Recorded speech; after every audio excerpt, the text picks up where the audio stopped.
4 letters, not a swear word. That's our 2 matchups. LG and SK. They're going to go head-to-head against each other today. Joining me one more time is Anatoly right here, buddy. Let's go. Glad to share the desk with you. Fun stuff last one. Before we move on, we really need to reflect on Obey bringing one home.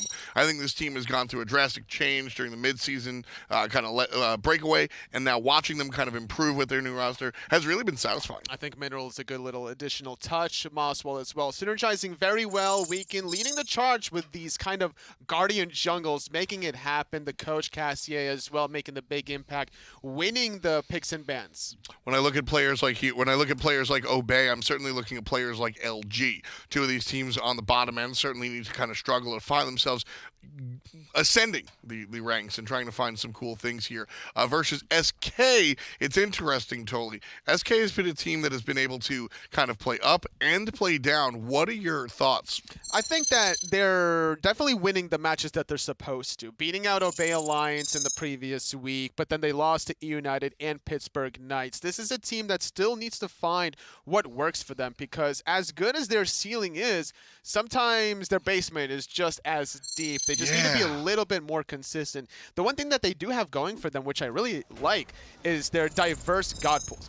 In the 11 games SK Gaming has played, Zap's played 9 different gods. Neil's played 8 different gods. Sam at 7, Paul at 6, and Belair playing set 6 of those games, but that's what Soul Laners like these days. But at the end of the day, Toli, as we complain about lack of consistency, diversity is one thing, but it's also, through a different lens, inconsistent god selection. Does inconsistent god selection lead us to inconsistent victories? It just depends, because it's so hard to be a master at everything.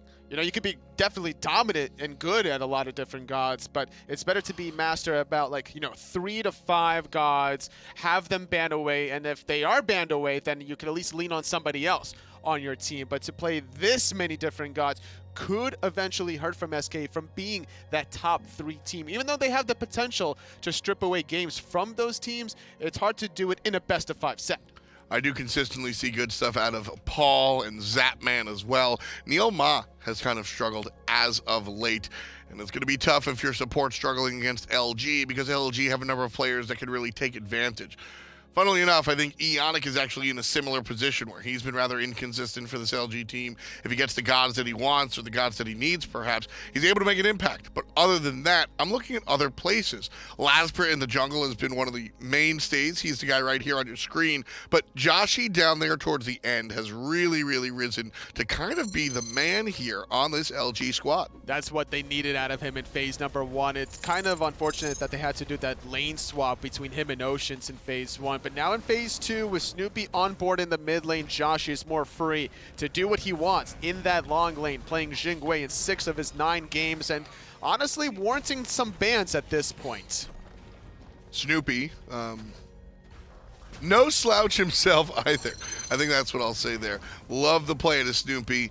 I really enjoyed watching him back in the Pro League, and just on a personal note, I'm just glad he's back as a fan.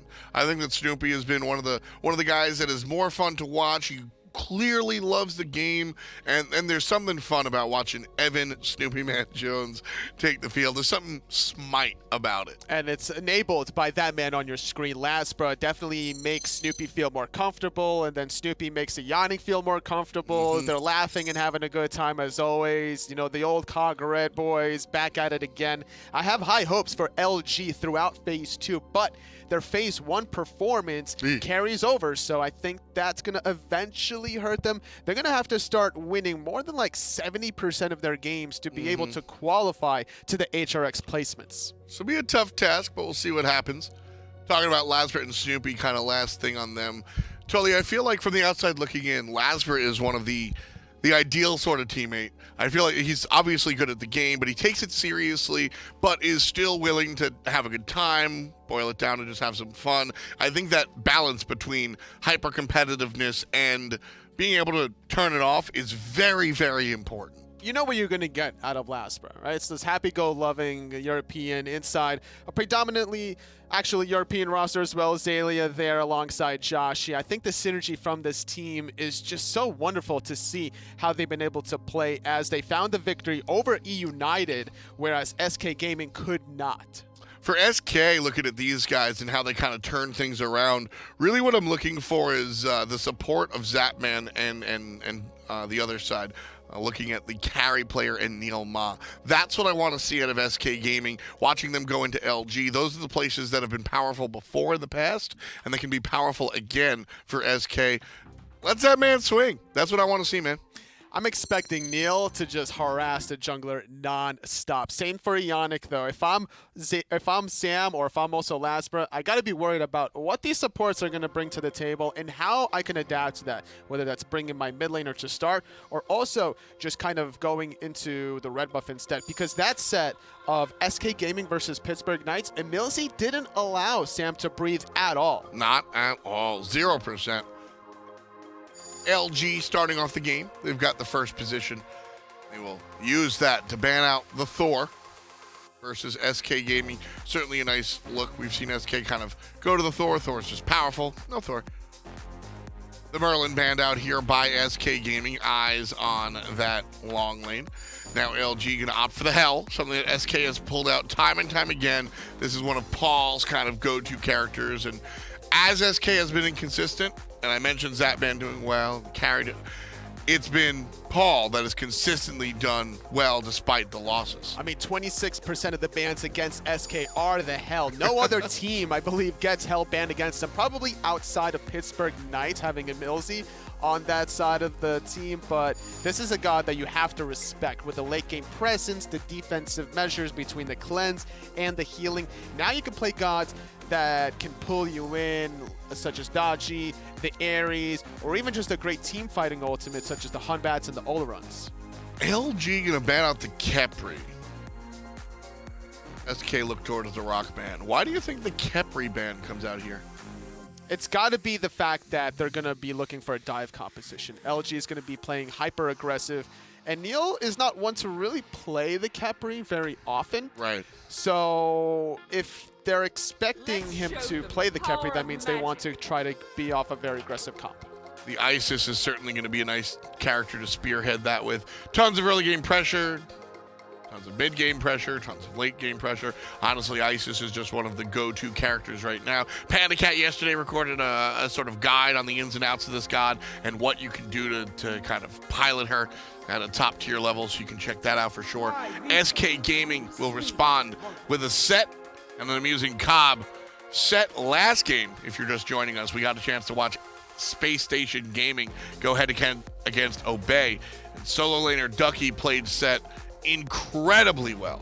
He really did, honestly. I think that in the 4 games, he only lost in game number 2 with the set, won game number 3 with the Osiris. A standout performance overall, as I think SK Gaming in the picks and bans are getting what they wanted. They obviously knew what LG were going to first pick. Isis, a very strong goddess after some of the mid-season changes. Getting a shield health for not only yourself, but your allies on the Dispel Magic really goes a long way, but the Muzen Cobb, despite receiving nerfs, still just as potent to get that mid-pressure control you want. Cabrakan taken by LG, a character that we've seen SK play, actually, recently. Interestingly enough, not many people have gone to the Cabrakan, but it's something that SK has gone to, and so LG taking it here. Again, I question anytime I see a character like Cabrakan taken in the first half. Was SK really going to ban it? I don't know, but an interesting thought for sure. LG will pair that with Zhong, and SK's Guardian is Kumba. Yeah, it's not that SK were going to ban out the Cabrakan, it's that LG didn't want to deal with the Cabrakan against the Isis, where the idea and the mindset was to get the Cabrakan, get the Thor, and pin the Isis down and try to all-in hers. It kind of worked out a little bit for Neil that one time, but not in the overall set. SK Gaming here banning out Chaac and Vamana, both of which are obviously aimed at solo laner Xaliea. The Chaac ban might strike you as kind of funny, but in all honesty, Everyone sits here, talks max about Chaac, and then Xaliea wins 3 games with it. With the Chaac and the Vamana ban, SK are probably... Okay, I was going to say they were going to rely on Jormungandr, but with Set already locked in, you're not going to be running your mid, and you're not really running your support because you got Kumbhakarna. So I'm surprised it wasn't a Chaac and a Jormungandr ban, because that's been the most 2 played gods so far in Phase 2 for Xaliea. You don't think Paul would pull the zeros? I don't think so. No, there's too many gods that he likes, but I don't think Jormungandr is included in one of them. Olorun or a Muzen Cobb is where we will find Paul. Yes, probably the Muzen Cobb, honestly, if I'm looking at it, because of the push power. You control the mid camps, you control the red buff. That's how SK can build off of an early game lead, as you're relying on Olorun for Zapman to just kind of farm in the side lane, make his presence later on. LG now wrapping things up here. Isis in the middle lane. Cabrakan likely to be in the jungle with a Horus selected for the support role. Chernobog and Zhong will be the mid laners and carries of choice here for Luminosity Gaming. Option over to SK to finish this draft off. Totally, what should they pick and why? SK Gaming, they still need their jungler. Hunbats, Dodgy wouldn't be bad. Not too many gods can really get away from that. But really looking at that late game presence instead. Kali. So trusting Sam to go really into the late game. It feels that way. Now, Kali's not one of these goddesses that's enabling a level 2 gank in the dual lane that Sam does do from time to time, but if he can make it work against the Zhong before he gets too many protections, that could be a way to give Zap that early game lead. I love the Kali here. Bracken, Zhong and Horus are all going to be thick and tanky in the late game. Kali is a chainsaw character. She maintains good use of Chin Sai all throughout the match. Isis is a channeled character. Kali can stun it out, no big deal. Chernobog wants to trap her in the circle. She can jump out of it, not a problem. I love the slipperiness of Kali into this LG draft, and I think it's one of the times where SK is just going, all right, Sam, we'll set the table. It's up to you to drive it home. The damage is definitely there from SK Gaming, but I'm looking at LG. They have more control. Well, they control the set. That's a different question. We'll jump down to the battlefield. Thank you, Tom. Thanks, Toli. It's Finch and Taco on the calls. We move right into game number 1, and Eonic is already in a little bit of trouble, down to half HP. Roots there for Neil Ma, and Paul and Belair are behind. They brought Eonic actually down quite low, but Joshy gives him an escape path. Eonic makes it out of there. But Taco, let's talk a little bit about where all these picks are going. We thought maybe we'd see Zhong in the long lane, but remember, with Isis already locked in, that doesn't mean it's going to be over there for Xaliea. Joshy taking the Chernobog into the long lane up against Zapman's Olorun. I'm a big fan, though, of the pressure picks that Luminosity have going on in their side lanes. It's going to give Snoopy a lot more room to work within that mid lane and put a lot more pressure onto SK as well, because if Neilma is going to invest for that Kumbhakarna support harassing the jungler type of strategy, it could get shut down by Luminosity and just their presence early on. And no one is safe on this map right now. I mean, Joshy can show up in big numbers anytime. Eonic's rotations might not be quick, but he can make them on this Horus as well. Not quite as fast as Athena, but definitely can still get there. SK kind of need to play with their heads on a swivel, I feel like, in this game, that they don't get out-rotated potentially by this LG roster. As it looks like our soul laners are starting just like that, alone. Our supports are instead at the red buff, helping clear. We've seen this start a little bit more nowadays as well, Taka. For sure, but it is important to note that Eonic nearly getting picked early on at level 1 did force him into some awkward ability choices early on. Level 1 still having some issues clearing everything out. Fortunately, he's got Snoopy to help alleviate some of that pressure, but you don't typically want to have to start with that dash. Sure, it's some sustain, but level 1 you need to clear. That's right, you're picking this Horus for early pressure. That's why you pick warrior supports in general, especially this Horus, and he does lose some of that here on his level 1 fight. Still level 1 even now as Xaliea gets some decent pressure onto Belair. Joshy might actually need to be a bit careful. There's a Kumbhakarna lurking, and here comes the initiation. Blink over the wall, and the Chernobog is quite low, but in comes Eonic to back him up. So maybe this time he was glad that he had the dash. That Protector Surge actually coming in pretty clutch there for Joshy, giving just enough sustain for Neilma and Zapman to not want to try anything else. Fracture also expended one more time, and Eonic All's fair right now. Made it to level 2. I think that that's the real danger zone, is just whether or not this Horus will be able to clear. And Sam also going to get shut down immediately. Still trying to hunt down Lasbra, though. And actually did bring him down quite low. Lasbra piloting the Cabrakan in the jungle this time, so the Guardian in that role. Not unheard of, but does carry some innate risk to it. He loses a little bit of that assassin maneuverability, but he's got plenty of burst at his disposal, so fortunately for him, he makes it out of there. But really, my eyes are on Belair on this set, man. I mean, last game, or last set, this is such a big deal for Ducky, right? And to help Obey get that all-important win, now it's time to see if Belair can have the same kind of performance. I do like the Zhong pickup, though, for Xaliea in response to the set. I think that there's some really important tankiness that this Zhong is going to be able to provide, and having that hybrid S style of build could be really problematic for SK because, again, Finch, these are pretty heavy melee backline gods between the Kali and the set. It can be tough for both Sam and Belair to actually work through Luminosity's frontline when trying to deal with this Zhong. Yes, it's very interesting. It's going to require a lot on Neilma's shoulders. I feel like this kind of draft that they have, if this, you know, if Kumbhakarna can stay in the front line just long enough for Belair and Sam to get back there and shred Snoopy or Joshy, then this will work. But if it's not enough time, if they end up getting blown up right away, and LG can kind of counter collapse onto the back line, while Belair and Sam will likely be, then they could run into some issues with this draft. Because it does seem like they want to both kind of bide their time and come in after the fight when everyone's low and they've used all their abilities. I just don't know how wide that window will be. On that same hand, you have to also be careful about how long these engagements actually are for SK, whether it's ganks or team fights in general, because Joshy, with that Living Nightmare, is going to have that global presence for Luminosity. So these team fights, while they might initially look like a 2v2 or even a 3v2 favor for SK, could be turned in an instant if they're not careful. They certainly could, as it looks like both of our supports are going into the tank boots to get things started here, which has kind of become the de facto start nowadays. Supports can be under so much pressure in the early game, so that extra tankiness is huge.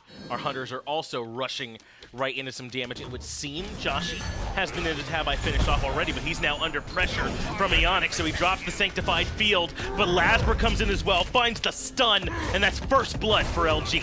Even through all of the slows in that Sanctified Field, it didn't really make much of a difference there. Lasbra still able to connect, and Zapman being made the victim here as well. Didn't have a chance to really continue investing into that helmet for those early protections. And against a Cabrakan, 20 physical procs doesn't do you a whole lot of good either. Yeah, that's too bad, man. When you drop the Sanctified Field and your enemy jungler's blinking into it, like on purpose, I mean, not much you can do when that's how far ahead It's kind of like a movie scene if you think about it. Just this slow-mo of your death. That's right. This big Cabrakan comes in, hey, what's up? And then kind of drops the hammer. So an unfortunate first spill for Zapman. And this was some of the concern we initially had with Olorun, right? Was that even with the ultimate, was that enough safety if you made a concentrated effort to come over and gank? And that was 3 members that came over there. I mean, obviously Josh was already there, but Eonic and the rotation from Lasbra, and they're able to catch him out. Good updraft from Eonic. Gonna interrupt that groggy strike, but only temporarily. Joshy and Eonic still looking to contest, and Oracles do seem as though Neilma is gonna be forced to concede, and in fact, Luminosity will confirm, so that vision all theirs. But you're right, Finch, and it's not like Zap even had some god-awful positioning or whatever. No. He was right in front of his tower line. That's where you would expect him to be, and still, Lasbra, Eonic, their damage alone was enough to bring down Zapman. Yeah, I don't know what more you can ask for Zapman to do in that position, really. I mean, clearly stand behind the tower. Yeah, you got to be all the way back there and expect that the two-man ganks will be coming over. So it's something that you kind of have to live with if you're on the side of SK, that they got that first gank, they rotated over, you try and grab some farm on the other side of the map to make it even, but that's about all you can do. It looks like Xaliea has moved into the Jade Emperor's crown already. Feels like a good first item into a double physical that he's worried about, Belair and the Kali for Sam for Soccer. Nothing wrong with that. Makes pretty good sense to me, Finch, but another updraft looking to catch Neilma out of position, except this time Eonic might have bit off more than he could chew. Protector Surge just to give him a little bit of time, but it's Living Nightmare in from Joshy. Look at that damage. Joshy makes the rotation over, and suddenly it's a 2-for-0. Neilma has to fall back as well. But was that Snoopy over the wall? They got a ton of extra damage right towards the end. That kind of sealed that for him. LG come out on top. They're 3-0 right now. Recipe for disaster for SK for sure, Finch. Think that they thought that they could actually potentially turn and burn on Eonic, but It have looked to like it, remember yeah. all of those dashes from the Horus between Fracture and Protector Surge. It can be pretty tough to actually lock this Horus down, especially with such a low crowd control composition from SK. Most of their CC dependent on that Kumbhakarna, and even then, you need more than one form of it in order to truly lock down that Horus. Great bait and play from Eonic there. Man, look at this tier 1 tower in left, Taco. We're only 7.5 minutes in, and it is almost gone. I mean, all honesty, it might serve Joshy not to take it down this early, you know, because he wants to be able to make sure he's able to farm safely, and Zapman can kind of wait back by his tier 2, but still, that's just a sign of the pressure. And there's a couple of takeaways as well from just that brief skirmish by that left mid Harpy choke point, and it is just a choke point. All of that damage being concentrated to one area is so effective for Snoopy, and you already know that Zapman's kind of pressured out. He took an early death, so he's just going to be looking to prioritize trying to maintain his level farm there with Joshy, so that's going to give this Chernobog a pretty big advantage. Sanctified Field also coming out, the Lasbra, and this time he could be toast. He's definitely low.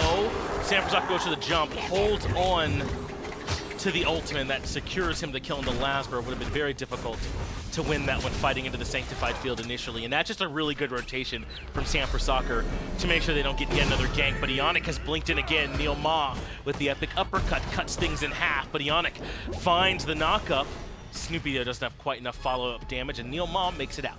Still a smart play from Neil though to keep Snoopy out of contact there from Paul. Right. If he'd actually been able to find another Spirit Ball or even the Wingus, possibly even Circle of Protections, it's hard to gauge exactly what Snoopy's directive is sometimes, but Snoopy right now actually going to be made the objective here from SK. Is they're looking to lock him. That's exactly why they used that stinger damage to set up for the Bel Air rotation from solo lane, getting there slightly ahead of Xaliea, and just really good communication from SK, and now it's Snoopy's turn to take a seat. A couple of strong punishes so far from SK. Luminosity looking to try and be proactive, which I think is still the right initiative from the team. Right. They have so much early game pressure, and they're looking to just try and abuse Sam out of his jungle farm. Zapman as well, Olorun known, I think by now, for being a little bit weaker in these early game phases. So if you can punish and suppress, then I definitely get that Luminosity's on the right idea. Execution, on the other hand, sometimes doesn't always go your way. And I'm going to be very interested in how it is that SK chooses to build, especially Neil, because he's kind of the only tank for them as SK successfully invade the red buff on the Order side and make their way back out. But I'm interested in how Neil's going to be building defense against this team, because there is a lot of magic damage between Xaliea, Lasbra, and Snoopy, and you do want to build some physical defense, obviously, for Joshy, but it can feel bad. Like, I'm wondering what items he's going to feel like are the right answer here. No, I definitely get where you're coming from, Finch. It's tough being the support in this position, because as much as you want to try and itemize into at least one or two physical items to also just help with initial structure pushes, too. Right, exactly. Because all these structures, they do take part of whether or not you have those physical prots. And for Neilma, I think it's more so trying to gauge whether or not Joshy even decides to invest for crit this game, because I do feel like that's a really strong possibility for this Chernobog to actually just look for some steady crit damage, maybe even pick it up a Fail Knot later on. We'll have a good idea. A lot of the times you see Fail Knot built in this third slot, so it could be the same case here for Joshy. We'll know momentarily. And a lot of the times that those duties on what prots you're building and when, you kind of split them between you and your solo laner. But I mean, Bel Air's going to build somewhat bruisery, sure, but I mean, the real frontlining is all Neil. Bel Air's forced, though, into having to prioritize magical protections over everything else. Otherwise, Xaliea will just eat him alive every single time he goes into that Recall Demon. So it's kind of a damned if you do, damned if you don't situation for SK in this early to mid game. Yep, and their draft has kind of put SK into that position, which I think is very strong there for LG. Now, one thing LG have to consider is that even though the front line might be a bit weak for SK come late game, I mean, their dive potential certainly there between this set and this Kali. I mean, and if you get locked down by the Sanctified Field or by Kumba, I don't know how you get out. And that's what I'm thinking of more than anything else, is Zap doesn't even have to be the kill perspective here from SK. He just needs good placement of that Sanctified Field, and if he can give Sam plenty of time to just go nuts on that front line, Luminosity is going to get shredded. Well, another red buff invade. SK have brought over quite a few members to try and make this one happen, but LG are here too. It looks like that's enough to have deterred SK this time, so red buff back in control of the Order team this time as Oracles are just about to spawn as well. It makes sense to have a lot of people over here. There's a ton of contestable farm. I mean, that's why this left side of the map just become a big deal. And there's really not a whole lot that's going to be able to take place over there in solo either. Ganking the Zhong just does not really seem like a good directive when a Gold Fury is still available on the map that realistically either side could burst. I'm surprised Neil was able to make it back out of there. He stepped forward a little bit too much, but is able to reposition. Oracle control does go now to LG. And you talked about how this Gold Fury could start to get bursted down relatively quickly. I'm right there with you. I mean, Joshy and Snoopy with the Circle of Protection for that nice big confirm can certainly burn right through it. Both teams had to be mindful of the other side's potential to shred it quite quickly, because obviously this double basic attack focus from SK is strong. I would have to favor Luminosity a little bit more than SK, though, only because of that Circle of Protections. The objective confirmation is certainly more favorable for Luminosity, but at the same time, you burn your team fighting ultimate for the objective confirmation. You might not necessarily be able to win the team fight after the fact, and with all that dive that we've been talking about, Finch, available for SK, that would make these objective situations a little bit more tricky than what I think Luminosity's bargaining for. You're right, Circle of Protection is a good tool for when you are being dove, so they might want to hold on to it. It was indeed fail, not next for Joshy, but we'll discuss the merits of the crit later as Gold Fury being looked at by LG. Never mind, let's do the fail not conversation. They're done with the Gold Fury. They heard you. Yeah, they were like, yeah, I want to hear that too. Even the players wanted to know. I mean, you were talking about it, crit here because there might not be enough Fizz defense to mitigate that. It's really tough because you want to prioritize and prevent Joshy from going for the crit-based Chernobog, but how do you? If Neilma goes for a Spectral Armor, for example, or even a Hide to try and get some of that early reflection damage, well, Hide's pretty much negated because of the fact that Joshy has Devos, and Spectral just doesn't feel good, just like Paul doesn't feel super good right now because he's blown up from a Spirit Ball. Yeah, the Cabrakan damage paired with the Isis spells the end. Neilma will fall into the passive, and all Sam for Soccer can do is watch in misery. That will be the end of his mid-support combination, and now they absolutely can walk over to the Gold Fury. They didn't even have to use Circle of Protection. When did Joshy get there? I didn't even see him arrive to the party, and yet SK, probably just as confused as we are right now, Finch's Luminosity. Everybody from SK bound to know that this Gold Fury is going down, just nothing they can do about it. Not even Zapman gonna bother poking his head in. Probably scared that if he gives away his positioning, Luminosity will just look to bring him down next. Man, this is such a different LG team from what we saw in Phase 1. And I mean that both literally and figuratively, because they are only 2 members from that team here in Phase 2. But, I mean, their command around this early game, their willingness to slow down and play as a team in the late game, I mean, they're starting to look more and more well-rounded the more we see of them. And I really can't credit enough. I think that putting Snoopy and Eonic together might have just been the play here for Luminosity. These two have looked completely different. Well, Snoopy not so much. We kind of expect Snoopy to be a beast, but Eonic did not have the greatest time either in Trifecta in that Phase 1 performance, yet here on LG, it's like a completely different story. I would say even reminiscent of back in the day when he was on that COG Red. Yeah, or TSM too. They definitely had some success from Eonic in the past, maybe not as much in recent years. And there might be some trouble now for LG. Here come the blinks out from Neilma, as well as from Sam for Soccer. The Horus ultimate, though, in place for the knockup, didn't even need it. Lasbra blows up the Kali with the ultimate still available. Destruction never even came out. This is just not SK's fights to take. You've got to pick your measures, Finch. And for Luminosity, they're doing exactly what they need to. They are forcing SK to try and respond, but SK have got to be careful about what they actually want to try and dive into right now as LG continue to siege everything on the map that's available to them. Pyromancer gonna go their way, and some real leads starting to develop now.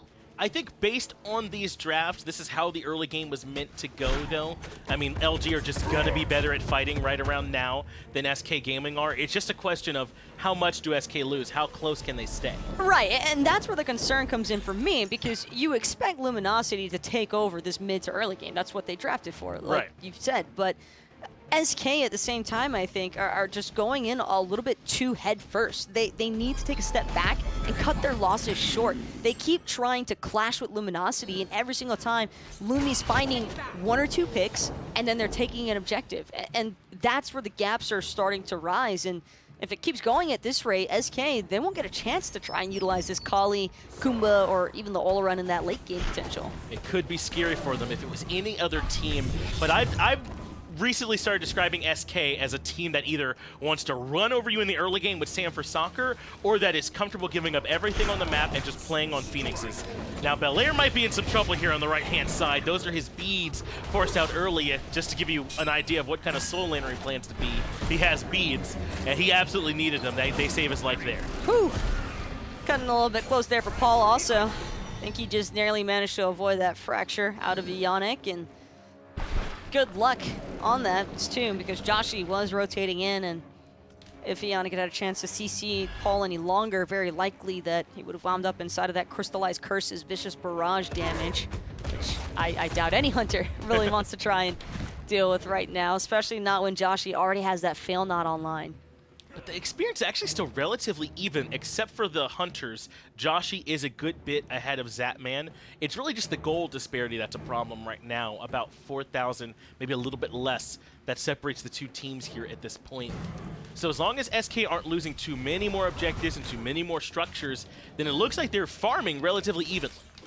Treading water, that's for sure, but I'm waiting for this next Primal Fury spawn, I think, to probably be the next expected point of attack here. And in fact, Luminosity might even pull the trigger a little bit sooner on this red buff. Neomon blinks into a 3-man mez, and that defends the red buff. The rest of SK Gaming get there in time to grab it. So actually really well done there from Neil. Just your classic Kumba blinking mez, leaves everybody standing. No one's going to want to waste beats for it, but SK did start to fall back. And Luminosity are going to take this opportunity and just siege the T1 tower outright. Neilma also taking a good bit of poke. Lots of crits coming from Joshy, that Wingus damage out of Snoopy, and LG just seeming to hit their stride. And good discipline from LG to back up there too, because Belair was lurking in the jungle and ready to go. They could have certainly been in some trouble had they stepped up too far there, Taco. But so far, LG has just slowly started to take everything they want off this map. Is there a point where SK should start to step back in and feel confident, like a certain number of items here on this Kali or just time in the game? Zap's got the demonic grip online now for the Olorun. I would say that he's fairly able to contest these objectives now through that Sanctified Field, but it is a little bit fickle here for SK, because if Zap drops the Sanctified Field and they're not able to find at least one good pick, then that could put SK on the back foot yet again in these team fights. It's just about the distraction factor. Zap and Neil need to distract long enough for Sam, Paul, and Belair to get in and do the dirty work. Agreed, as Primal Fury is now under siege. Neilma steps forward, but no way you're out securing Circle of Protection. It's about the fight afterwards. Zapman forced to the Sanctified Field, but this time the Horus ultimate was actually perfect to cut off the Olorun. No way that he makes it out of that one. Neilma now in some trouble as well, but a good root buys him a moment of time. Way on the backside though, this is what these assassins were put into the game to do, but Joshy finds himself a triple kill. SK Gaming buckle under the pressure. It's all LG. This is absolutely disgusting right now, Finch. Luminosity, first they take the Primal Fury right in front of SK, not even giving them a chance to try and contest, and next thing you know, SK are jumping in like madmen. I don't think that Zapman was expecting that amount of pressure to surround him. I mean, that's one of the few times I've seen the Horus ult used in the moment so effectively to kind of isolate Zapman's escape path. And then SK did exactly what this draft was meant to do, as Neil is feeling those crits, very nearly ends up falling on the left-hand side. But in come the Set and the Kali to try and find some kills in the back line, but they can really only get to Snoopy. They didn't have enough burst for everyone else. This is just so gross, man. Luminosity are they're just holding W key at this point, Finch. They are not backing down from anything that SK throws their way, and for good reason, because even factoring back to that last little Primal Fury engagement, by the time Sam and Belair even showed up, the fight had pretty much dissipated, and then next thing you know, if Belair is rotating, that means Xaliea is going to rotate too. Right. And the last thing you want is this Recall Demons ripping into a Kali who's just trying to get that ultimate kill off. Man, I mean, look at the way he's built too, man. The Pythags, Ethereal Staff. This has kind of become some of the core items on these in-between mages nowadays, and it gives them so much in terms of survivability and damage. And Neil could use one of either, and I don't think he's going to find it. He has now fallen as well, because Joshy needed more. 6-0-4, by the way. Hunter, a part of all 10 kills. That's pretty darn good. Probably the worst part out of all of that is the fact that Eonic used his blink, expecting to get a piece of the action. Instead, Neil Ma already taken care of. Circle of Protection is going to take care of this Fire Giant as well, and Luminosity looking like a well-oiled machine right now, Finch. They're looking like some other team, aren't they? Like, I mean, but this is who LG are in our second You phase. could probably take out Luminosity, like take out all the player tag names and let people try and guess who this team is. I mean, it's a high praise, but it kind of reminds me of the way Rival plays the early game, I'm being honest. I mean, the way they've been able to establish this pressure and out-rotate you around the map. I mean, SK haven't been able to keep up. Now, obviously, LG are not Rival, and they haven't done it as often or as well as Rival, but you're seeing some small shades of it there. And now Eonic wants to keep this pressure on. He's ready to dive, and in he goes. He certainly will be the one with Phoenix aggro, and they've already got it down quite low. Belair relegated out by Lasbra, now stunned as well, and the Phoenix melting. They've already grabbed the mid lane objective. Sanford Soccer falls, and Joshy's unstoppable 7-0-4. Sam blown up so fast, by the way, and locked down so efficiently by LG. He never even got a chance to use that ult. No. If Kali might have had a second life there, then maybe SK can do something with it, but it's not just the damage from Luminosity that's brutal. It's also just their lockdown factor. Eonic has been able to do so much through these fractures and updrafts. And Lasbra's hit pretty key stuns to them as well. Circle of Protection is dropped. The whole team going to heal as right side Phoenix goes down. Actually a pretty nice Sanctified Field, just doesn't matter. Xaliea is able to live through all of it. Belair makes his way to the back line, at least gets Snoopy, so it's 2 for 3. But they got 2 Phoenixes, exactly what LG wanted. Trade out 2 members, take down 2 Firebirds. Doubt that Luminosity has any real complaints about that one. And Snoopy already lived out his one mission in these mid-game team fights. Finch, as long as he gets off that Circle of Protections for the team, whether it's used for sustain or for burst damage, it doesn't really matter. He just needs to make sure he gets it off. And this is one more thing about LG I'm starting to notice, is that it looks like Snoopy always ends up being the focus from whatever team they play, and they just leave Joshy alone. And I don't know how many times does Joshy have to pop off before we realize I don't think we can just leave this guy alone. I mean, he's 8-0-4 now on the Chernobog. Snoopy's not the only problem on this team. Teams, I think, still a little bit conditioned maybe to the old Luminosity, where if you used 4 to 5 ultimates on one member, well, it's not like they were doing a whole lot with the rest of it back then. But now, Sure. Joshy is just terrorizing any backlines, any front lines. It doesn't really matter. And this is the dream scenario as well for this Chernobog, because there's so much magical damage from Luminosity. Again, SK kind of just stuck with trying to go for more magical protections over anything else, and they're just not able to stand up against this Chernobog crit. No, there's no way that they can. I mean, no one really has many protections at all to speak of. Paul got Genji's guard because there is so much magic damage out there, but it will not help him very much up against Joshy's crit build he's got at this point. I mean, look at Neil. He's got Tank Boots, Thebes into Pridewind. He just doesn't have that much. It's just range damage as well from Luminosity. That's a massive advantage here for in comparison to SK, where, sure, Belair got a little bit of Skewer Poke. Paul's got Swarm, Zap to a certain extent, but everyone else, I mean, even as a team, it just doesn't feel very good trying to fight Luminosity in the jungle, much less inside of their own base, where, by the way, Luminosity keeps diving into. And if you wanted your Cabrakan to have Rada Tahuti, well, then he does. It's right there for Lasbra, as if he needed more power here at this point, and the Relic Dagger for more blinks to be coming off as well. The mid Phoenix already down, but Lasbra keeps the waves pushed up. Zatman the early target. So Sanctified Field comes out quick. Lasbra stands in the Sanctified Field, drops the beat, and he does get blown up on the back line, but his team, yet again, has found a Phoenix. That's all 3 down for SK, and Eonic wants to disengage. Eonic may be playing with fire here, but instead just wants to have some fun, I think, with that Horus ultimate. Understandably so, though. With all 3 Phoenixes having been sieged, very skeptical that SK even toys with the thought of trying to steal this next Fire Giant spawn.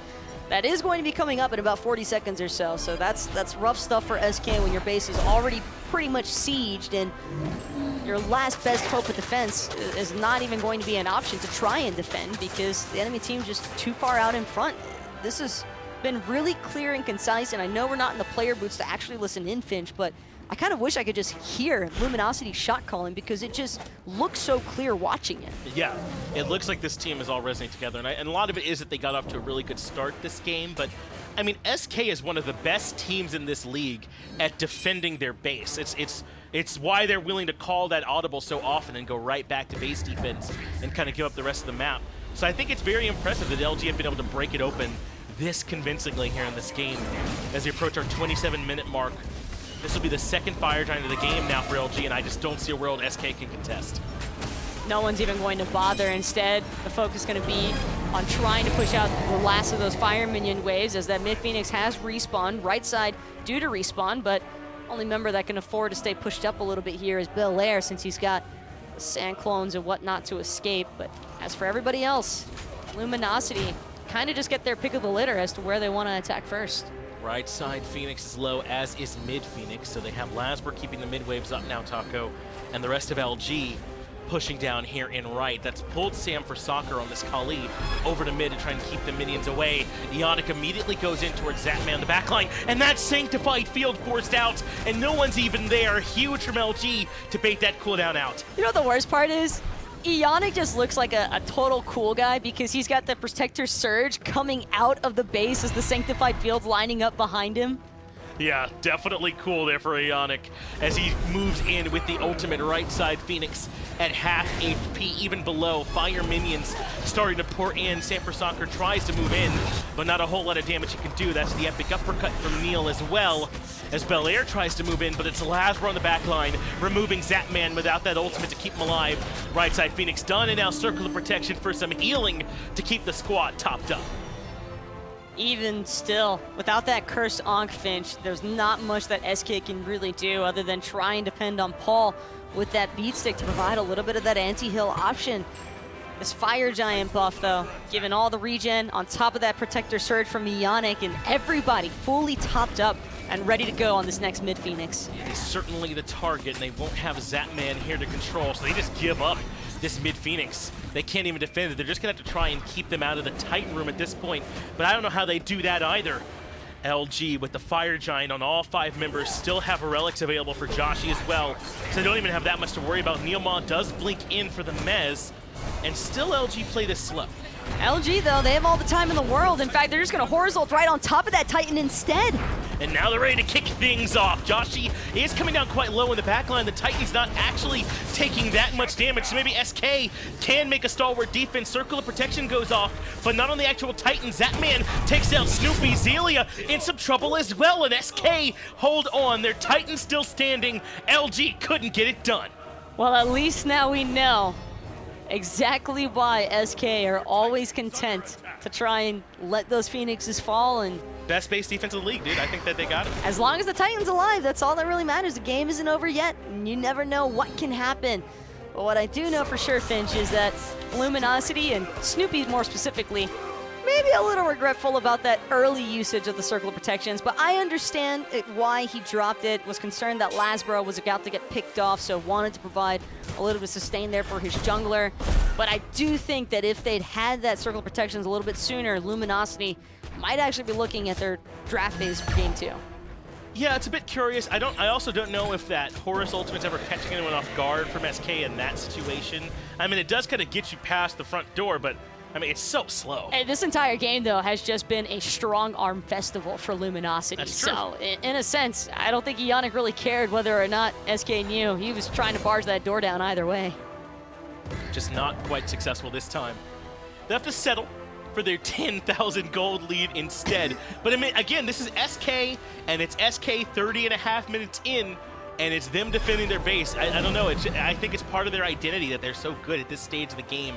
So LG have got to make sure this next push is clean, or they really could start to be in some trouble. That was also the first time, I think, that I saw SK really trying to make Joshy a focus, because Sam and Belair were just all over that Chernobog. It waited out through the Aegis, burned those purification beads, and they still managed to find this Chernobog. So, if anything, Luminosity may be losing sight of their backline on that Titan siege. Might want to be a little bit more considerate about where Joshy is at, or more importantly, where Sam and Belair are at. Because without this Chernobog, it can be a little bit tough to close out. Well, hopefully they'll wait for this enhanced Fire Giant. This will be the first enhanced Fire Giant of the game, despite LG having already gotten 2 buffs at this point already. That goes to show just how long they've been in control of this match. and that might make things a little bit easier for them. They'll have some extra sustain if the Phoenixes pop back up. They won't have to worry about having minions in there either. But LG are actually stepping forward, maybe to see if someone from SK gets too greedy. A last item high to the Nemean, by the way, gonna come out from Belair. So these crits, clearly a bit of concern for that set. I get it. I mean, if you want to do set things, you've got to make sure that you live long enough to participate, and Belair has definitely had a tougher time than most in this game, despite the fact that no one really seems to be looking at the set first from Luminosity. It's just tough to work in. SK are going to try and defend this Fire Giant, though, Talk. I'm very surprised. And there's the tectonic shift onto 2. Paul and Zapman both in trouble in the back line. But what about the back line of LG? In comes the epic uppercut from Neil, but Xaliea has already found one. Lasbra goes down as well, and Sam for Soccer's incredibly low in the back, making a double kill for Xaliea. Sam has juked for a long time, but not long enough. Snoopy adds his own name to the fire, and SK suddenly in a 4v2. Can only do for so long, maybe even a 4v1 if Neilma isn't careful here, but all of Luminosity looking to chase down this Kumbhakarna is going to mez out 2 for the moment. Snoopy going to use the beads regardless, and Neilma, I don't think he's going to have a chance for escape here, Finch. No, there's no way he makes it out. He's just trying to buy his team some time as he does end up inside the passive. That makes it 4 for 1, only losing Lasbra on LG. And it looks like they want to just go try and make the end play I think happen. they end here. I think they certainly can. We're about 15 seconds or so from Zapman being back up to aid Paul in this defense. But even if they can't end, they at the very least can get some Phoenixes. No sanctified field, though, for Zapman when he spawns, and Luminosity looking to do what they've been doing all game long. They're just going to run straight at Paul. Circle protection's dropped on the Titan, and Finch, game 1 is toast. Yeah, this is it. Xaliea zones Paul out of this one, and LG, a team that struggled to find any success at all in Phase 1, come out here in Phase 2, take SK for game 1, and are actually looking like a pretty good team. That was a beautiful performance out of Luminosity in game 1 here, and it was, everybody was just so in sync with each other. I love the initiation factor coming through from Eonic, kind of carry them through the early to mid-game initiations, and then Lasbra was there purely for follow-up, and he had the perfect distraction clause through Eonic. Exactly. I mean, we talked about it. It was kind of what I laid out at the very beginning of this game, was could Neil, as that only front line for them, stand up long enough for Belair and Sam for Soccer to make it to the back line? And we got our answer. He absolutely could not that game. I just don't think that this set or Kali were really able to try and have any sort of opportunity to look for that back line, because every single instance, these team fights were just a pure and total collapse of the front line. There was only so much that Neilma could do as the lone Kumbhakarna. Yeah, this was really LG in control of the game from minute 1. The only time they faltered was on the actual Titan, and they eventually got there and got it anyway. Yeah. So congrats to LG on that game 1 win, but they still have a lot more to go. We'll be back after this break. The SMITE Pro League is brought to you by Titan Forge Games, the developers of SMITE.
Well, it took them 2 separate times, but LG wind up bringing it home. Congratulations to them as they've kind of turned things around, at least for one game. Totally, as we jump into this one and start looking back at what we just watched, what is the biggest thing that comes to mind? I think it was the late game control, or sorry, the late game damage out of SK not reaching that late game damage, whereas LG's control in the early to mid game started to shine and dominated. The early rotations out of Lasbra were just a little bit too strong to handle. Sam for Soccer 4-6-4. I said this is his game. This is kind of the one that he needs to drive, and we never really got to that point, unfortunately. It was all Lasbra, baby. Lasbra and Joshy really making some big plays. Joshy, top of the player damage. You can take a look at that one. As for Lasbra, I just saw him, over and over again. Just Cabrakan, blink, bam, blink, bam, blink, bam. And speaking of Lasbra, it felt like a rank game for Zatman right off the bat. Zatman doing everything right by zoning 1v1 against Joshy that went back to base. Double blinks coming through from both Eonic and Lasbra, and then the living nightmare out of Joshy. Zap with no room to breathe. Joshy on the Chernobog, ending 9-1-8. Great rotations coming through him. With LG's aggression, they started to utilize it very early. That circle of protection into Joshy's cleanup. You see more of the Joshy nonsense, man, coming all the way from the left into that mid lane. Here comes Lasbra walking right into trouble. And this is a very important kill because Paul just hits level 12, doesn't have access to the Aegis to keep himself alive after that kill onto Paul. And Neilma, LG acquired their first Gold Fury. And really, that's the plays of the beginning of the game and the middle of the game. Here again, we find some Joshy cleanup, and that sets the rest up for the rest of the team. Living Nightmare to reset his cooldowns, gets one onto Zatman, gets 2 more kills once SK are trying to figure out the right path of disengaging, but they were already too far committed at that point. LG acquired their second Fury. Little scary there. Belair surrounded, so he couldn't really make it happen. This was a big part of the game as well, the right side Phoenix Siege. That's right, Lasbra flanking onto Zatman. At the blink of an eye, there goes Zatman. Boom, just easily taken care of, and this obviously set the team up for what looked like a really excellent time. It really did, and they acquired their second Phoenix again on the right-hand side. The blink plays out of Lasbra were just too strong. Zatman couldn't really do anything. Wow. And we saw this performance from Sam against PK, but it just wasn't enough. And in this one in particular, if we could pause soon here to see how LG almost threw this game to slow it down. And look at Lasbra right here. He's focusing out Paul, moves the Titan away from the circle of protection, and then basically allowed SK Gaming to kind of get back into this game. That needs to be cleaned up. Yeah, small fundamentals like that, the Titan heals up. Now, obviously, we saw one more launch in, and LG was able to go ahead and find their victory after the fact. So, not the greatest display of fundamentals as that was totally broke down, but still able to get the victory. Game 1 in the hands of LG. So, nice look for them so far. You can see Eonic standing up. Eonic's always the one with the phone in hand, trying to figure out and look at the spreadsheet as to what's going on here. Lasbra giving some direction as well. What stays, what goes, Tully? I think that the ISIS is going to go. I don't think SK are going to give that one up yet again. Being able to find the long-distance spare balls off of Lasbra's aggression on the Cabrakan, something that we don't normally see him play. He's normally the assassin type of jungler. But today to bring out that kind of Guardian-esque, even though Loki is considered, I guess, a magical kind of assassin. That's what I was going for. But it's with the blink, right? You have to really rely on that. Picks and bans here before I point out that Toli, you just called him Loki. Yeah, you didn't even call him Fat Loki. You're just, sorry. He's an assassin in your brain Fat too, Loki. homie. Oh, no, I'm telling you. I forgot the conjunction word there. Yeah. What's your function? It's going to be game 2. That's my function right now. Phrases and clauses. SK Gaming with the first selection here. Cabrakan, no thanks. Thanks, but no thanks is what SK says. They look at LG, they look at Lasbra, they go, thanks, I hate it. And I want nothing to do with it.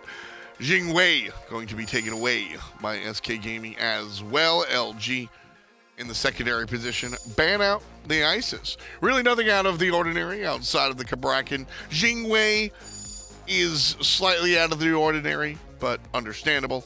And then the Paul, I mean the hell band for Paul. Yeah, the Paul band, right? Something that was surprising to me in game number 1 was the fact that Kronos made it through to the secondary ban phase. These teams not really prioritizing that god in particular when Isis was available, Muzen was available alongside the set. as the Muzen didn't really work out too well for Paul in the last game because of all the pressure that LG applied onto him. So maybe now, without the Cabrakan, Paul can breathe easier. Zhong chosen here for LG. Certainly looked clean last game. Barracuda had a great performance on it last match as well. Unable to bring the win, but Zhong certainly a powerful, powerful mage to be sure. Gab going to be paired up there, make the tanky mage even tankier option over to SK. Okay, that I wasn't expecting to see the Khepri. I thought it was going to be an aggressive support style, but when a Zhong is going to all-in you on a team fight, you want to have some sort of defenses, and without access to the Geb shield, Khepri is your next best go-to. On our side. Kronos will be selected here in the first half. SK Gaming looking at that one. They have their carry and their mage. We'll figure out where Zap and Paul decide to go. Paul's Kronos is probably what we see, but again, it's a coin flip in all honesty. Second round bans coming out after the Chernobog selection here for LG. Well, Chernobog, there's no question as to where that one is going. That's definitely in the hands of Joshy. After a very hot 9-1-8 performance last game, you feed the hot hand, as I believe Zap got a little bit too camped that game. It did feel like a ranked game, so more survivability with the Kronos in the long lane, and on top of that, you want more pushing power from the AMC.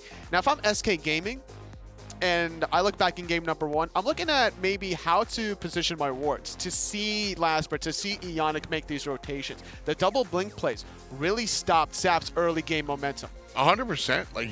Like you said, we saw the early game gank, and that continued to go in that direction. So both players, or both teams, looking at the jungle. Daji banned out by SK, and the jungle monkey Hun Bats banned out by Luminosity, who are also on the clock right now for their last go. Xaliea needs some light comforting there. I think he'll be okay. It's going to be a Zhong for him. Lasbra offering a helpful hand in a time of need. It'll probably be a Zhong for the European solo laner yet again. He played that pretty well. Did a good job transitioning away from that early game. Held on to a lot of his blue buffs. And those positioning plays between him and Eonic's Horus, that ultimate being able to dive the backline, is what allowed LG to end that final team fight. Well, SK looking for their final ban right here. It's got to be Serqet if I'm looking to focus out Lasbra. Instead, the Olorun. Zhong, like you said, likely to go into the hands of Xaliea, which opens up that mid lane or that carry role, which means the Olorun has to go ahead. Athena will show up, and I think that's going to be likely in the jungle. Yeah, I think I have to agree with you there. Although it could still be Geb jungle, like if they're taking a page out of Weekend's book. Stop! Once mentored by him. Fair. Stop. I wouldn't like to see it either, trust me. The Athena jungle, I just like so much more than the Geb. I think it provides more reliable damage. The Geb damage is cute and cheeky, but it's really about the team fight. Athena, on the other hand, can actually provide some early game presence, believe it or not. Shield wall hurts. It really does. Once you get magical power, like that scaling is just really high. Zats and Pele here. But yeah, between Belair's God Pool selection, surprised not to see Set. It's still available. King Arthur was still available. Osiris is something that he leans on, but when he doesn't really know what solo laner he's against quite yet, knowing that it's the Zhong and the Athena there, that he wants to kind of rely on more safety. Well, the Cupid is going to come out. Cupid we've seen come out from LG once before. Lasbra really amped about it, really bringing it home, throwing up the horns. I'm all about it, buddy. But Cupid tends to excel against characters where cripple is very, very important. Yes. Here, I mean, you're going to affect the Khepri and you're going to affect the Camazotz to a very, very low extent. So I don't really see the cripple adaptation. It's more about, I think, focusing out whatever target's being revived from the Scarab's Blessing. You just drop the Fields of Love underneath that location. Khepri not able to abduct, because normally you throw out the Scarab's Blessing and then you abduct further away from that action. So you just Fields of Love, the Khepri, both the Khepri and that revived target's going to be in a world of pain. That makes sense. Athena into Cupid, one of the older tricks in the book as well. Kind of taunt to Heart Bomb, confirms that Heart Bomb. All of Cupid's damage on that one. LG versus SK. They're up a game. So LG, bring out the weird stuff. Let's throw it to the casters. Thanks, Tom. Thanks, Toli Fetchatanko yet again. as SK have to make some adjustments. You know, Taco, LG looked to be in good spirits, you know, after that first game, and I'm glad those guys are having some fun, but I mean, SK are no slouches, and they've drafted a pretty scary comp. Sam for Soccer on the Pele to give him some early presence. Belair on the Camazotz tells me he's just here to box. I mean, they're here to play this time. This is looking like a whole different beast from SK, especially in terms of the composition, Finch. Still not sure what to really make of Belair on this Camazotz. It does seem as though he's got a little bit of a preference towards these hybrid-style gods right now over there. Yeah, it is still leaving a lot of the burden onto Neilma on this Khepri, which is the problem last time. And we talk about Khepri's identity all the time. I still think it mostly as someone who kind of protects you in the back line, though the Abduct can be a decent frontlining tool. I just am not sure if Khepri's going to be able to bear the load entirely by himself. I guess I see it as one of two ways. Either you look for the initiations on the Khepri with a blink, possibly in that secondary relic slot, and just go for the abducts, or you put a little bit of a dependency on Sam to kind of just barrel in with that all-in style follow-up. And SK, I think, could possibly Wrecking Ball composition here, and what I mean by that is it's just all or nothing. You just full-on commit to every single fight if that's the call. And last game, the problem that SK ran into was that even when they did get some good initiations, there were too many individual pieces of peel from LG, right? Like, there were a bunch of stuns from Lasbra, and Snoopy had a ton of control on the Isis, but they've got that same issue this time, right? They're going into a Geb Athena. I mean, that's a ton of control. Maybe even a little bit more intense, too, when you just factor in the carry peel even. Yeah, Snoopy's going to have the Crystallized Curses, which is another form of root. Fields of Love, like you just said. Xaliea also is going to be a little bit of a problem here. I don't think that this Zhong is a freebie either over in solo. Yeah, I don't know that you can quite all in when LG are willing to draft this much control into their draft. I mean, and Lasbra on this Athena, I mean, he just showed us on the Cabrakan he can play carry stuff, and he can play these Guardians in the jungle too. It's not going to be an easy task for SK by any means. Alrighty though, Belair definitely trying to make use of this early game Camazotz advantage. Xaliea forced underneath his T1 tower already, despite having a sustain option. It's tough to try and match the sustain that a Camazotz brings to the board. Well, that's why he was thought of as a good answer to King Arthur, right? And Zhong might have a sustain, but it ain't quite Glad Shield King Arthur, so Belair shouldn't have too much trouble, at least in these early levels, keeping Xaliea a bit pinned here. Both sides, though, are going to have great options, I think, in terms of anti-heal, because anti-heal should be a theme for both of these teams this game. Otherwise, the self-sustain could definitely be problematic for either side. And Joshy? Think about his life a bit. You know, you win some, you lose some. That heart bomb going to be a little bit off the mark there. At least Zach didn't laugh at him. You got to hit him with the VEL a little bit, right? If the heart bomb's off the mark. But I mean, Joshy was in such a rhythm in game one that he's allowed to miss one here in this game.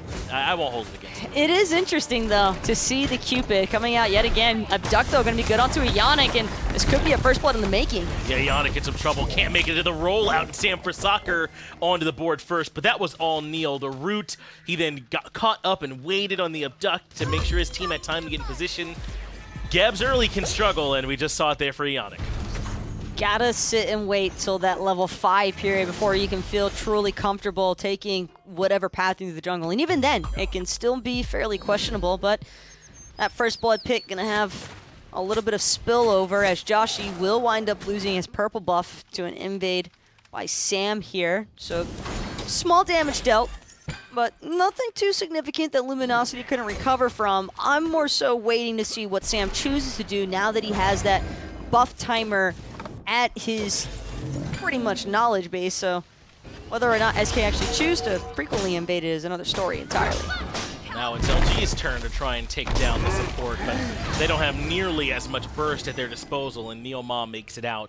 And last time, that was a big part of it too. The 3v3 disparity was heavily in LG's favor. They had Cabrakan, Isis, Horus, I believe, as like their jungle mid support combination, and that's just a grouping that's meant to fight early. Athena, Chernobog, Geb, probably not quite as much pressure in the early game as what they had last time. But there is tons of global pressure, that's for sure. SK, yes, despite having a slight advantage, I think, with that Pele, Camazotz, and the Muzen Cobb, it's still going to be tough for them to constantly find the upper hand when Luminosity at any given moment could just have an extra member or two pop up. All of a sudden a Snoopy, all of a sudden Defender of Olympus, and then you're not feeling quite as good about your gank as you were moments ago. So we'll have to see how well LG can make use of those cooldowns, because they also don't have a ton of safety. Both Lasbra and Eonic went blink, so they don't have anything for a team fighting relic like the shell that Neomah has. So their execution has to be clean this time. And it's been clean so far. Sam definitely made sure to follow up off Neomah, and I like using that Khepri Abduct early on. Probably going to be one of the easier times for Neil to actually look to get away with that one, because as this match progresses, it's not just Eonic who's going to be dealing or feeling a little bit more favorable here, but it's also just the fact that if Neomah invests the Abduct and they don't find an immediate pick from that, then he's very likely to be forced out of that Scare's Blessing. Blue buff invade in the cards for LG, but it's SK that bring in big numbers. The demons are recalled by Xaliea. Defender of Olympus brings in even more. It's just like that, LG make their way out of there. Looks like they got what they wanted. Lasbra has blue buff. I doubt they wanted it on him, but they did secure the objective. Whether or not SK wanted a fight there, we'll never know, Finch, because Luminosity just brought the boys. That's all it came down to. They called in for backup, and Snoopy and Lasbra don't waste any time rotating over. Joshy also, I think, going to be able to defend the jungle from Luminosity, although not really anything available to steal. And when you've got 3 members from SK on solo side, it's not like Invade's worth a directive anyway.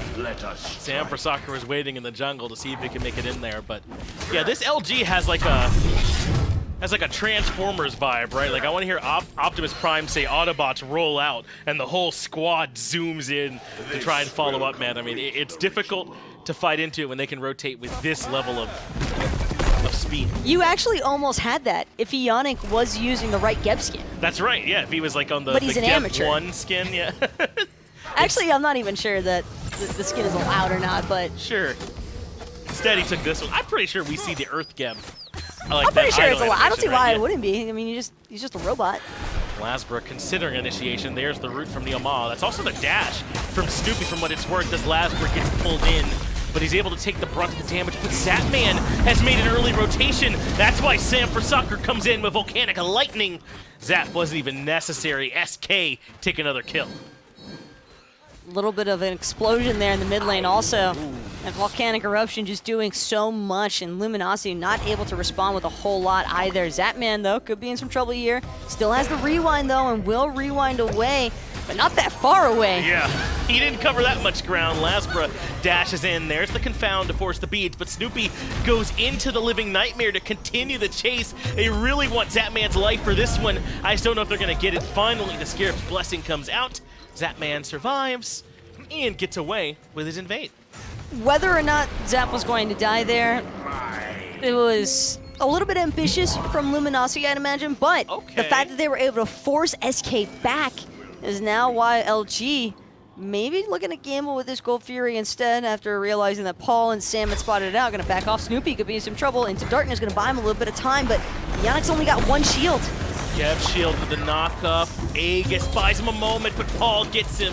A little bit of that extra dot damage ticking. Sam for Soccer looking to battle out up against Joshy, but a Confound that comes his way. But SK are not done. They're the ones with the power spike in the early to mid, and they're letting LG feel it. And this is that SK dictatorship over the early game that we are so accustomed to seeing from this team, Finch. It is like a night and day between game 1 and 2 here. Lasbra not even going to be able to farm out his own jungle, it seems, as Neomah and Sam will strip away those back Harpies. Xalia's blue buff now possibly under threat, but with Eonic rotating in, Neil and Sam are going to fall back to their side of the map.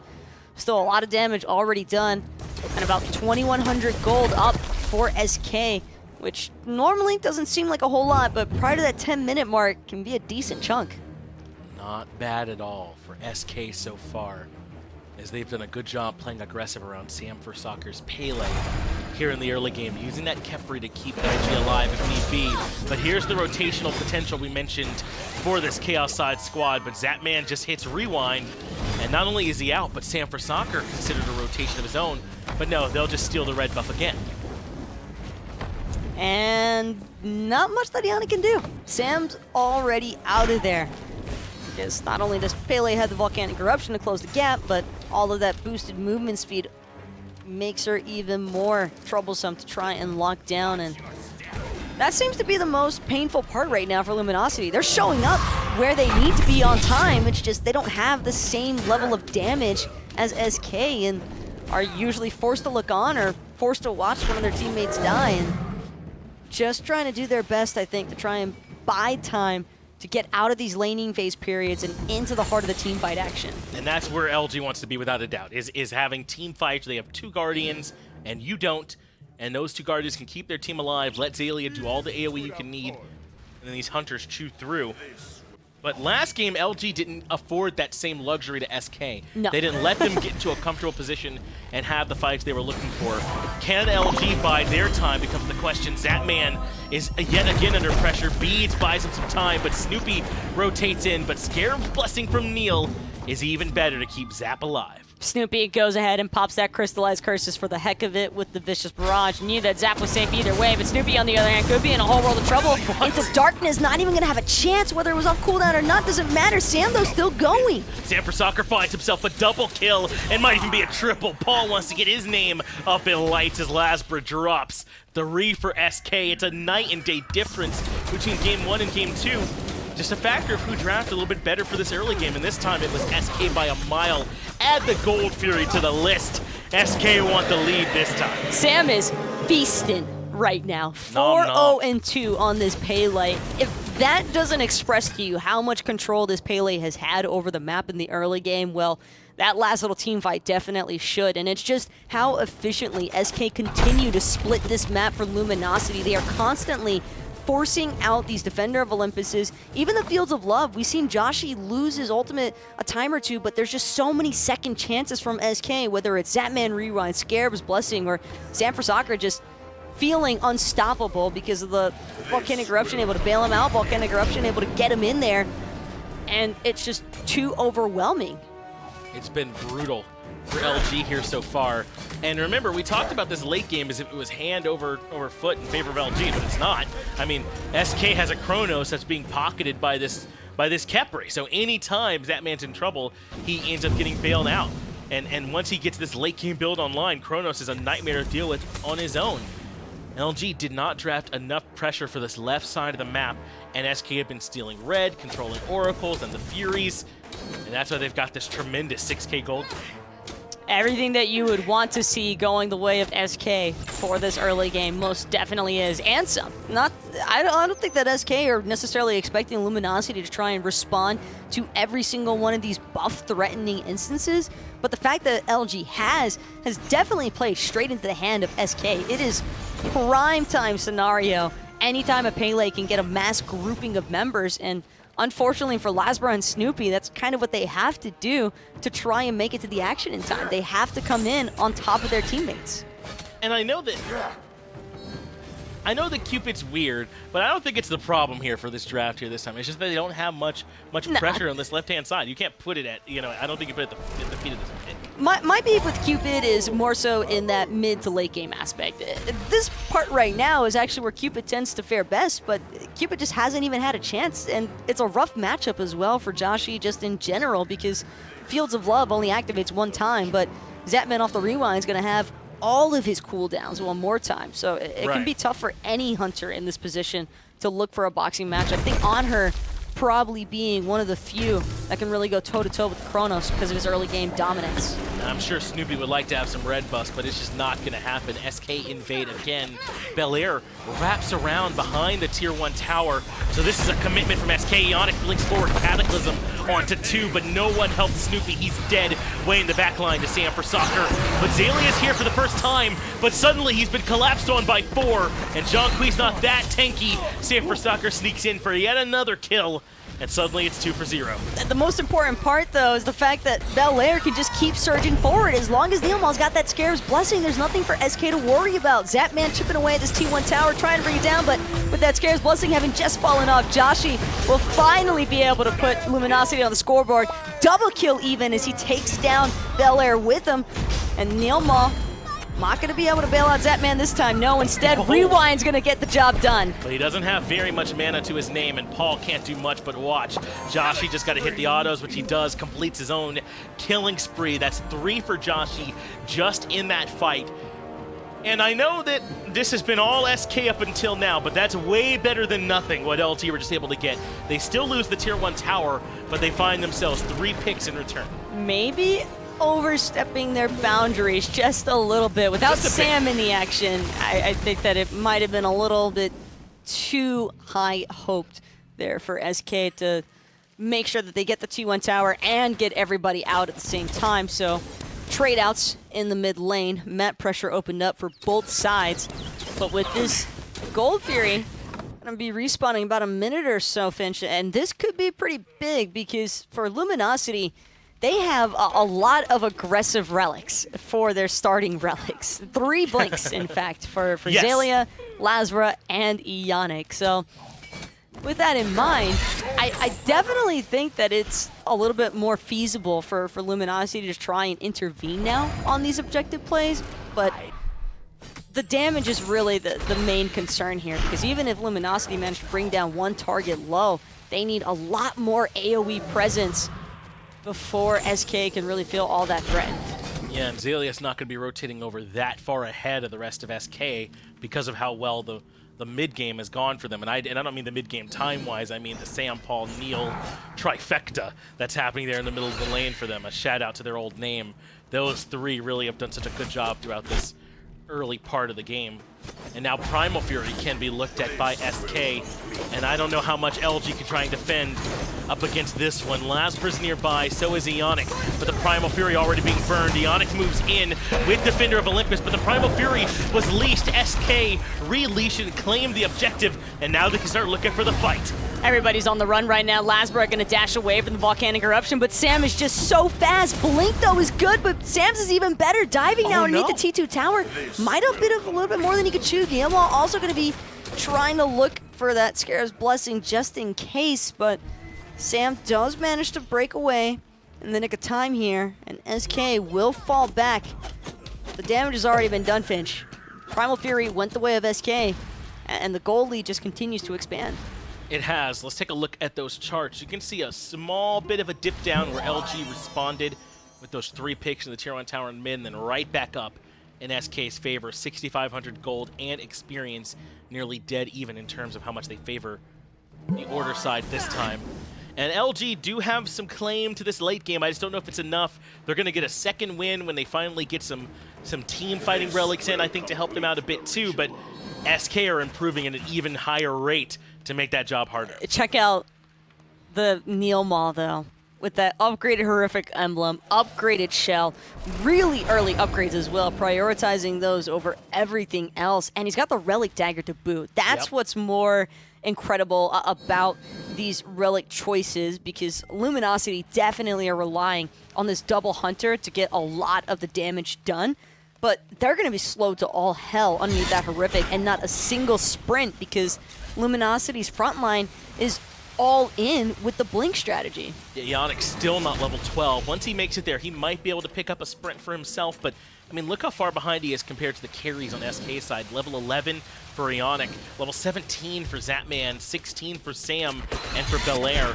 It's going to be so difficult for him to be sturdy when instead you compare Neil, level 13, to the 14 of Lasbra and only the 16 of Joshy, not nearly as far behind relative.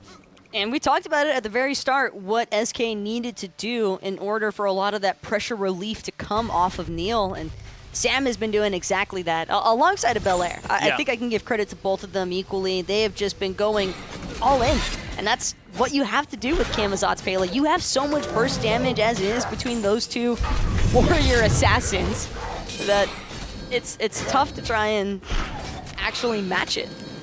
LG held W in game 1. So it's SK's turn here in game number 2.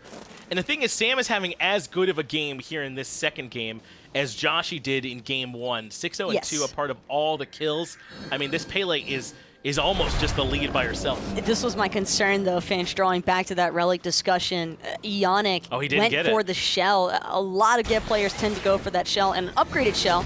I do like the fact that it's upgraded, but it's tough, even though sprint looks like the obvious answer. Hold that thought, though, because Sam for Soccer are about to try and blow up Snoopy yet again. Yes, that man has to drop beads here because the Cataclysm. Sam is able to make it to Snoopy, but there's an Aegis there for him, so it's a 1-for-1 trade as Sam finally shuts down, and Eonic is the one that gets that much needed shutdown bonus. Neil trying to keep the pressure going as Xaliea rotates in late. But 1 for 1, even with the tier 1 tower going down, is still, I think, better than LG could have asked for. And Xaliea showing up means that Bel Air is bound to follow, and with Luminosity's jungle all freshly spawned and ready to go, SK are going to waste no time stripping away those red buffs. Purple buff gone as well. And Neil doesn't really have to do anything else on this Khepri. He just needs to show face. Zapman, though, losing the rewind could be pretty big here for LG. They definitely need to strike soon if they want a team fight to be a little bit more favorable for them. Snoopy does have the Living Nightmare available as well, but doubt they're going to be able to make it in time for that Pyromancer. Eonic rolls in first, but immediately gets abducted. It is a 2-man taunt from Lasbra as Bel Air tries to dive the backline. It gets blown up, but Paul does claim the life of Eonic, get another 1-for-1 trade.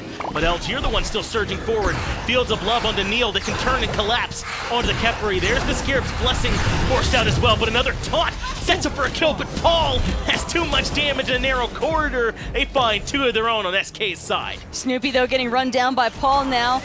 Drops the Crystallized Curses at his feet, hoping for the root, but Paul's still trying to get chased. Got the hive, got the slow up. He's so slow. Zapman looking to try and catch up. He's so fast on this Chronos, but Snoopy is out of there.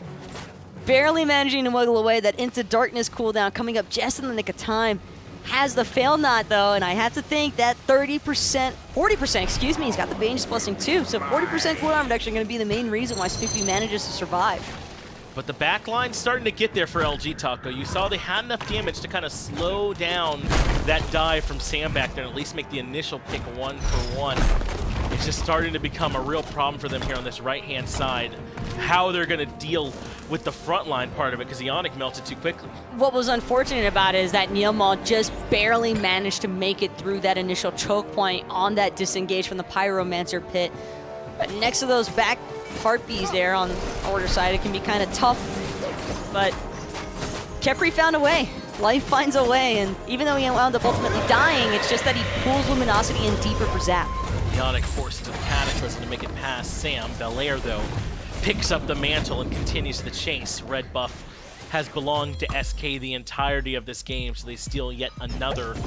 And now LG stare down the barrel of a 10,000 gold lead that was earned the hard way by SK. Not just one big fight where suddenly they're out in front.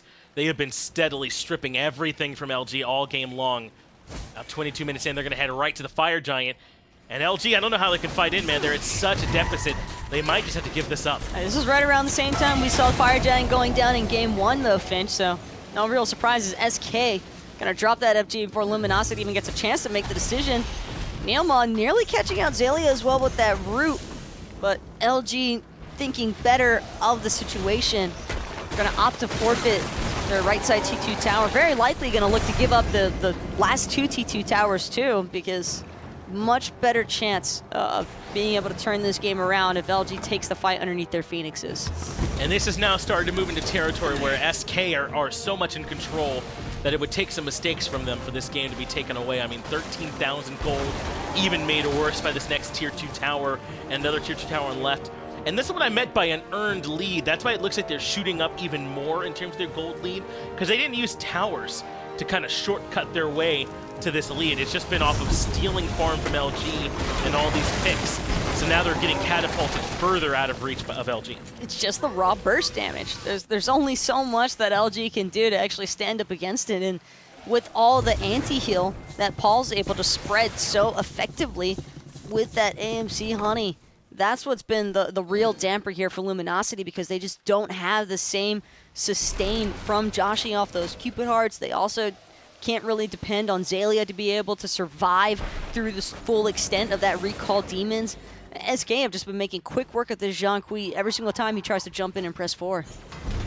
Red buff stolen yet again, and SK Gaming in control here yet again. You already mentioned how well they're playing around this Relic Dagger and all these relics on SK's side, and LG just aren't properly equipped to respond to a sprint of their own. There's the Horrific Emblem solo onto Eonic. Sam Soccer gets taunted in mid, but Eonic pulled back in by the Abduct, and Paul gets another easy kill onto Eonic, and LG got to try and defend now, 4v5. That poor Gab just destined to die here. Luminosity Also, though, didn't use a whole lot. Recall Demon's going to come surging forward. Sanford going deep into that backline. Found Snoopy into darkness. He goes, but he's so damn low. Xaliea ends up falling as well. Sanford gets rezzed as Belair finds a double. Lasbra, the last one standing. That's a deicide around here. SK Gaming answer back up against LG. Not the only ones who can run the early game and take a dub. We're going into game 3 all tied up. Anything you can do, I can do better. At least that's what SK is trying to say with this game to answer back Finch. But we have for sure got a set on our hands with these two teams. This is so clearly even between the two squads. And now I think the message should be clear to both sides. We cannot forego this early game any longer. Both teams have to make sure they're drafting for plenty of early game pressure, and I think specifically on this left-hand side, at the very least, your jungler needs to be relevant right at the beginning of the game, or both of these teams are clearly capable of running away with it. And that's what I think SK did well here, because they might have had Zapman on that Chronos, and Chronos doesn't exactly scream early game presence, but he's not awful either, and I think Sam on the Pele was able to make up for so much lack of pressure from the duo lane that it didn't really make much of a difference, because Eonic on the Geb, there's not a whole lot of setup you can look for. It was just a mess for LG. Yeah, Eonic was getting picked off at every available opportunity. Snoopy never got off the ground this time, and Joshy was barely even, so they couldn't get out of control here this time. We're all tied up as we continue on throughout this set. We're about to find out if these teams can keep things as entertaining as it's been so far on the other side of this break.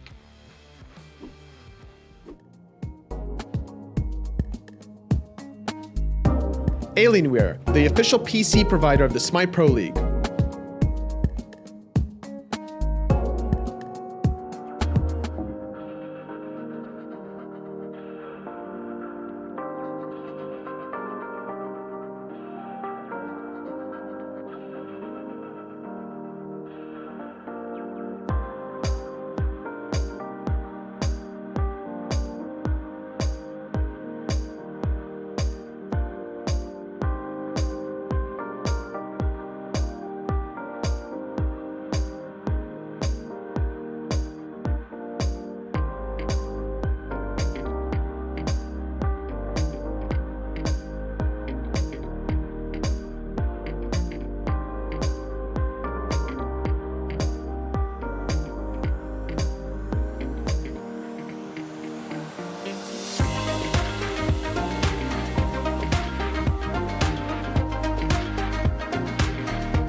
Game number 2, and we've got ourselves a nice split series, 1-1 down the middle. SK's tyrannical play blasted them to the stars, and you can do the same. The battle for Olympus chest right now is offering Pillow Fight Nike and Star Tyrant Ares. Go ahead and grab that one up. I'll pull him in, because there's no escape. Anatoly here, tough to escape from SK Gaming when they're playing like this. Really is, honestly. With that performance from Sanford on the Pele, you got to be thinking about ways to deal with Sam now on game number 3, because it was Lasbra in game number 1 dictating the pace. Now it's also Sanford from the very get-go. Eonic was a heavy focus fire here, where he was just constantly, not to say that he was out of position, but Sanford made it feel like Eonic was out of position with all the blink plays. Zapman was getting heavily focused. This particular play, Zapman surviving 3 different ultimates, gets a revive off of Neil, didn't really need to take it, but did it anyway, enabling SK to get the Gold Fury 10 minutes in. Love this play. I think Sam for Soccer here is an interesting style jungler. We passed him on the way to the desk, and he's very confident, and he's very strong in his own skills, but he's definitely a shyer player. So you kind of watch him after a game like this, feels good, smiling, but it looked like he just wanted to really pee badly, honestly, after that game. And this was a great play from Sam, because this was when he was 7-0-2, a part of all of SK Gaming's kills, and it went to Eonic, his first death. That gave 900 gold to the support, which is best case scenario. Yeah. And then this play is when LG got a little bit too far ahead of themselves. They all funneled in towards SK Gaming around those back camps, and then getting heavily punished. A 4-for-2 in SK Gaming, getting the Fire Giant after, and surely the game. Short one, man. 24 minutes in total. SK Gaming really brought it to LG. Take a look at the numbers. 8-1-8 for Sam for soccer. You love to see it. Deathless for Paul in the middle lane. And then Zapman, the man from Long Island, just continuing to bring it on home. Fantastic stuff there. Everybody on SK Gaming contributing just a little bit, with Sam and Paul kind of in the lead. This is the quintessential SK Gaming. When people want to look for a team's identity, this is the SK Gaming. They can win other ways, and it's important. They can absolutely win when Scary D has a great moment. They can take off of Zapman's nonsense. But when Sam and Paul are leading the charge and everybody from SK just has to kind of provide a little bit of what they bring, this is when SK Gaming look the best. When Sam makes plays like this, Paul becomes more comfortable. Yep. On the Muzen Cobb game number 1, he was getting heavily pressured by Lasbra, and he had a negative performance on the AMC. This time around, from Sam's pressure, creating a buffer zone for Paul to do Paul things, he ends 6-0-7 on the Muzen Cobb, completely free to do whatever he pleases. Love to see what was happening there for SK Gaming. Free to do whatever he pleases is something you never want to hear said about Paul if you're on the other side. And that said, if you're rooting for SK Gaming, that's all you want to hear, because Paul and Zapman being able to free cast brings them wins. Picks and bans for game number 3. We'll see if that's going to be the case here. LG with the first slot. We'll see where the bans go. Are you expecting the continuation of the meta bans, or are you expecting some weirdness? Well, last time they banned away the Hell. Typical to see that away from Paul's hands. Outside of that, it was typical meta bans. It was the Isis, and it was the Thor. So I'm expecting LG to do a little bit of flavor of both still between games number 1 and 2. They really don't like to see Paul on the Hell. I wouldn't either. Players shuffling through, giving me a little bit of a fright. SK bans out the carry. No Jingwei, a little bit too safe there. She can airstrike over walls if she gets in trouble.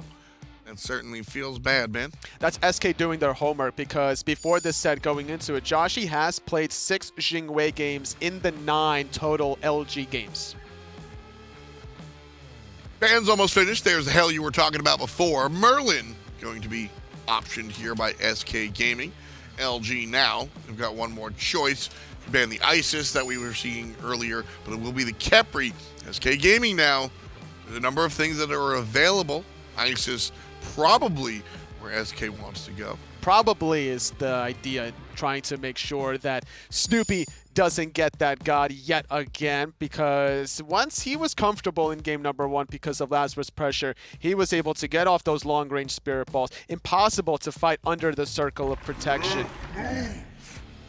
First pick Geb. Man, what is going on today, Toli? Well, SK Gaming actually disliked the Geb so much in game 1, where they banned it away in the first phase. Yeah.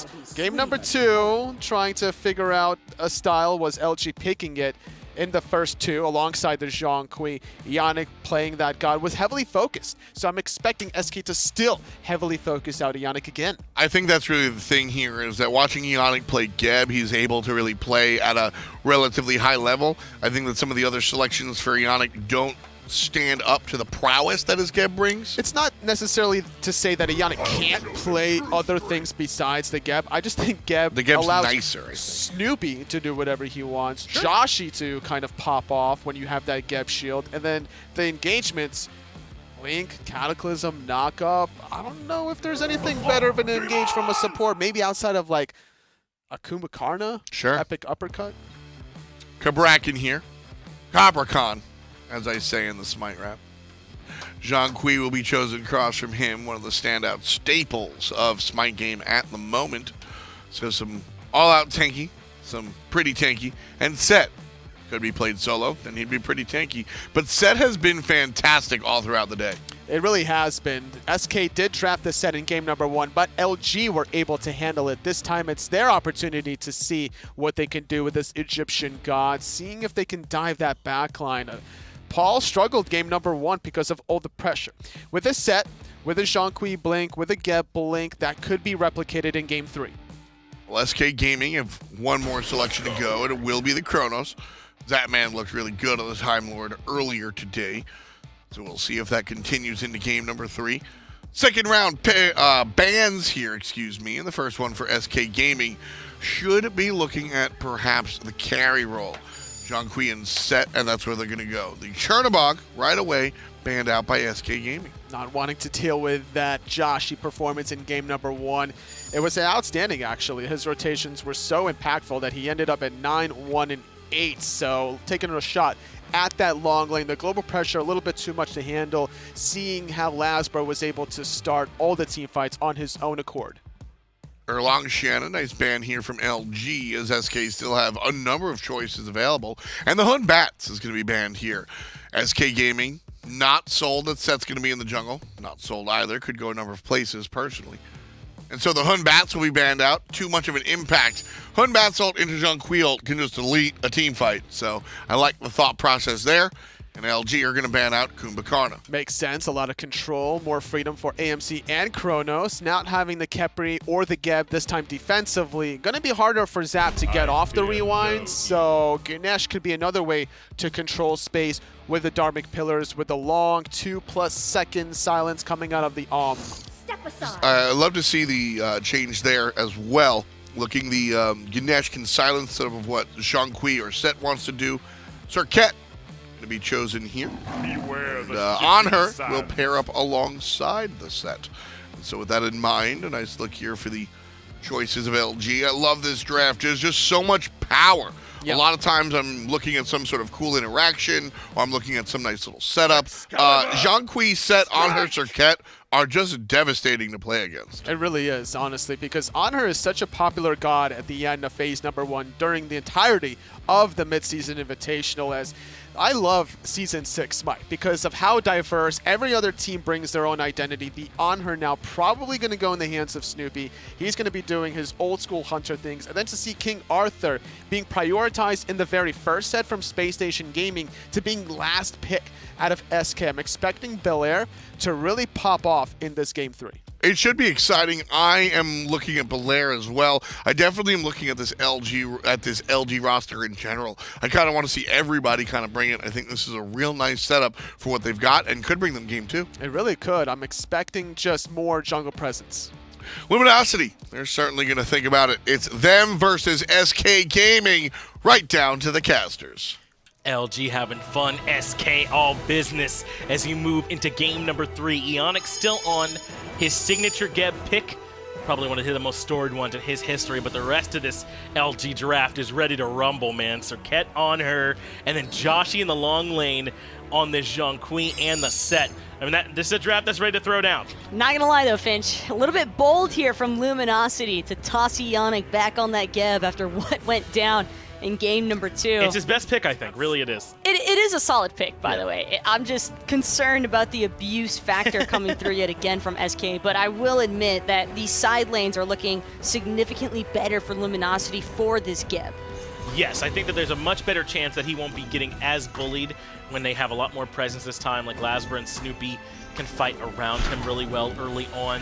But SK Gaming's draft are no slouches either. I mean, Sam for Soccer will be piloting the Cabrakan that Lasbra looked so good on in game number 1. And we saw how quickly that pick can come online. The Muzen Cobb for pressure, the Ganesh for control. I mean, SK are looking good here too.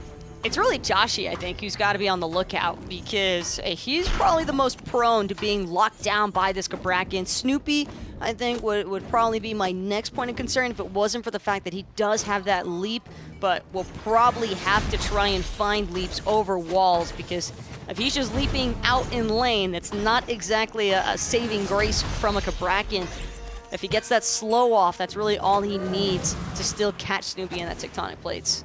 Looks like Neil's going to be splitting a little bit of the purple buff farm as well as some of the wave with Zapman, whereas Eonic has been with Snoopy for most of this time. And he does finally tick over level 2. Just a bit of a difference in where we're putting some of this early farm by itself, and it's Joshy who comes out slightly the better, as long as he doesn't get caught here by Neoma, who's hiding in the jungle and might look for a loop around play. Looks like that is indeed the call. Joshy's head is not on a swivel, so this could be some trouble. Beads are forced out from him early. No need to go for a kill. They got what they wanted. Purification beats, definitely a good pull out in the early game, but that's only if Sam's actually able to make his way over and look for the follow-up. Now that those beads are on cooldown, Eonic needs to be careful. Blinks for blinks all day long. Blink, blink, baby. Eonic was ready for it that time. Gets him to safety because otherwise he was extremely, extremely dead for first blood, so very good that he got that off. Got a little bit of a haircut, though. I really did not think he was going to get that off in time. Me neither. I figured he's got to have some kind of play here to still be walking so confidently through that choke point. And sure enough, as is expected with a lot of our pros, audio cue sounds are everything. And right now, Joshy trying to bring a little bit of damage of his own into Zapman. This card is so tough for Zap to try and box around, though, just because of the fact that with that Exorcism, Joshy gets a decent bit of sustain back. To touch on Eonic's play earlier, though, I am glad he lived, Taco, but I don't know, that pathing... I mean, we have the aerial views, and we know he's walking into an ambush, right? But, I mean, it is the kind of area where Eonic has been caught out in this Geb before. We don't have a ton of film with him on this LG squad, but when he gets bullied around, it's usually right around there on this Geb. Unnecessary evil, I think, is the problem here. Is Sure. Sometimes you don't really have many ways to actually look for the escape, and Eonic might have also been wanting to catch the wave in mid. Sure. But red buff seems to be the directive right now for SK, and it will be successfully dropped, so now Luminosity forced to play defense yet again, because I would definitely expect SK to continue visiting this red buff. Sam has now established a slight bit of a lead here over Lasbra as Neil shows himself in left. But he doesn't show himself till Joshy, but does show up here on this side of the map. They'll look for the purple buff invade too, and this is the kind of thing LG can't let happen anymore. It's exactly what worked for them in game 1 and worked for SK in game number 2 is the team that's controlling this left side jungle. Lazarus got great buff confirmation with that Deathbane, but only if he's actually there for the piece of the action. And that's been the problem so far. SK just keep working around maintaining vision on Lasbra, because wherever Lasbra is at, SK is just on the opposite side of. And it's made things problematic here, but Zapman does still have rewind. And makes it... No, he doesn't make it into the rewind. Joshy finds the kill before Zapman gets the cooldown off. And he was trying to be patient, I think, with when he used it and timing it to get all their cooldowns out so we could survive. But instead, it cost him his life. LG on the board first in terms of kills. Better safe than sorry, Finch. A little bit of greed there on Zapman's behalf. Trying to hold on to that rewind as long as he did. But I get it. We've all been there. Sure. That's definitely safe to say. But it will put a little bit of a slow now into this dual lane matchup. At least for SK, it's going to make things more complicated when looking to invade that red buff again. But Zapman wins those, man, so it's okay. Yeah, they might have just activated Zapman's passive, in Truly. fact. Where you think you're winning lane against Zapman, but you're really just losing the game for yourself. Yeah, you're activating Zapman's trap card most of those times. What is really good about that kill for Lasbra, though, I want to point out, is they didn't have to use Blink for it. So that means that if he can find another play within that 100-second window or so, then that's pretty nice. That's timing you wouldn't have been able to find had he had to use it. Zap might not have gotten the rewind off, though, Finch, but he did hold on to those beads. And yes. I think that does put a little bit of a damper there for Lasbra. Was probably hoping that he could get a 2-for-1 special off of the beads and the pick, but unfortunately just not going to go his way. Snoopy, though, I'm sure happy to have that red buff after how game 2 went down. Another buff invade attempt, though, on the right-hand side. Belair and Sam are both here to strip away the blue from Chaos. Lasbra wants to try and use Deathbane because it is good confirm, but he just potentially could be killing himself on the back end. Sam blinks onto Xaliea. The Dharmic Pillars are there. As Xaliea managed to make his way out, I think he teleported right as he got grabbed, so he was able to make his way back towards the sand clone underneath the tier 1 tower. SK do get the buff invade, but Xaliea makes it out. Oh boy. Well, interesting stuff over there in solo, but SK definitely trying to get a little bit frisky here with Luminosity going aggressive yet again, but this is Lasbra going aggressive now into Neil Ma. Impel going to confirm it as Lasbra does receive a nice gap shield out of Eonic to live through that stinger damage. Wow. I don't know if another 3-god grouping can get it done, but the Geb needs the shield, so Lasbra survives. The last breath locks down inside the Desert Fury damage and moves him out of position long enough for the kill. They used all 3 of those gods perfectly to set that up, and LG find another kill. The problem is, I don't know if these kills are that worth it. The main thing that's happening in this game is that SK are repeatedly stealing buffs. SK love applying jungle pressure because it does affect the rest of the map and how you're able to play it when you can't hold on to your own buff experience. It opens up the doorway for global farm to be harder to contest because if you want to contest the global farm, well, maybe you end up sacrificing some of your buff farm in the process. As SK take down the Oracles. Joshy a little bit pushed up, though. Going to get hit by the stop time and a Zapman time rift, though, off the mark. And Zap actually incredibly low. Lasbra and Eonic were both waiting. That's why Joshy was stepped up so far. And Zapman's definitely going to die here. It's just a question of how much time can he buy for the squad. Actually, Zapman might be okay. They couldn't keep up with this Chronos movement speed. He's zooming. Zap been doing some cardio, that's for sure, baby. Yeah. And Zapman's still on the run, by the way. Lasbra gonna chase him all the way down to his back heartbeats. Now Eonic could be in a tough spot, though. Nice tectonic plays gonna come from Sam Soccer. Swarm damage is good. The auto's even better, and Paul takes down Eonic. And Snoopy is able to find the Desert Fury from within the Dharmic Pillars to at least make it 1-for-1. Joshy goes back in looking for a 3-man stun, but his life is forfeit. Now Snoopy in some trouble, impale, but he can't turn around. He leaps in place. I assume he accepted his demise there and just wanted to trade his life out. And told you Zapman was gonna die. That was just the delayed caster call. that's all it Finch, was. you have 200 IQ, by the way. Like, Yeah. full-on galaxy braining. Exactly. I'm right sitting now. on my brain right now. Well, the thing is, Zap survived. Yes. And because Zap survived a 3-man gank, you just know your boy's got to go back in on those. Zapman does not back down from the 3v1 situation, baby. And Yeah, run it back. So he came back in for another chance, and it did eventually end up falling. He did a full lap. That's right. Full lap to his death, that's for sure. LG still a bit behind in terms of gold, but this is a very, very even game. The first time we've had an early game go this even between our two teams, game 1 and 2, we're both basically stomps in the early game portion of the game. And if we look at the experience part, there's not huge disparities. Belair's a little bit ahead of Xaliea, Paul's a little bit ahead of Snoopy, but this is, for the most part, an even one. Lasbra, though, looking to pay a visit to our man Zapman over there in duo.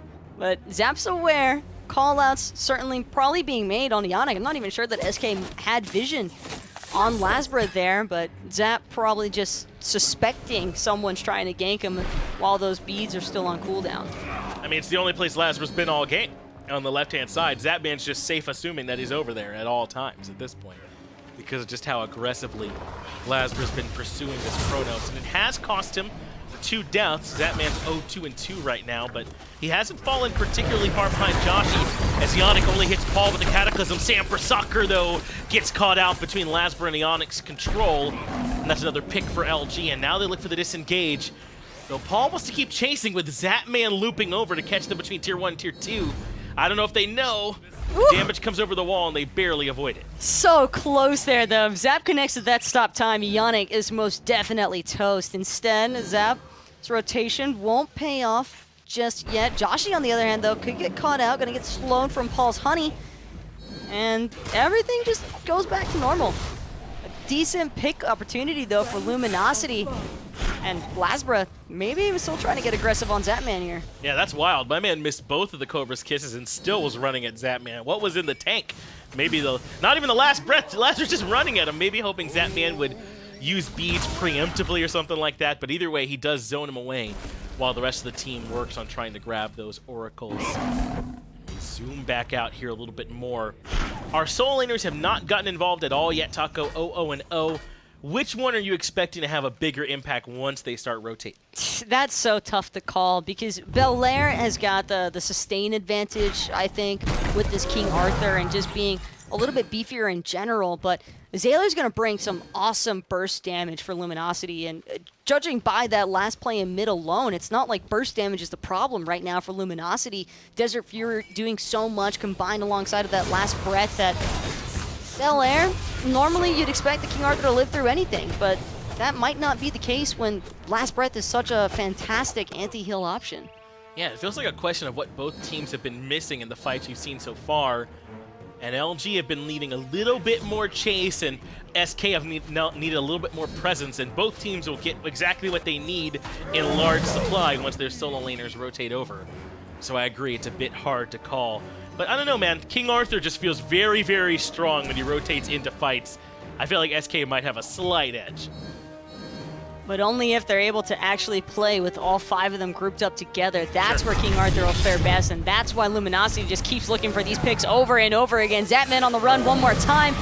Won't be able to make it out just yet until the rewind goes off. I thought he was going to barely. get stuck there for a moment, but the reinforcements came through in the nick of time. Neilma going to be able to save him. Blink from San for Soccer. Snoopy has to use beads and pay 80% of his HP just for the privilege of staying alive. Belair on the hunt.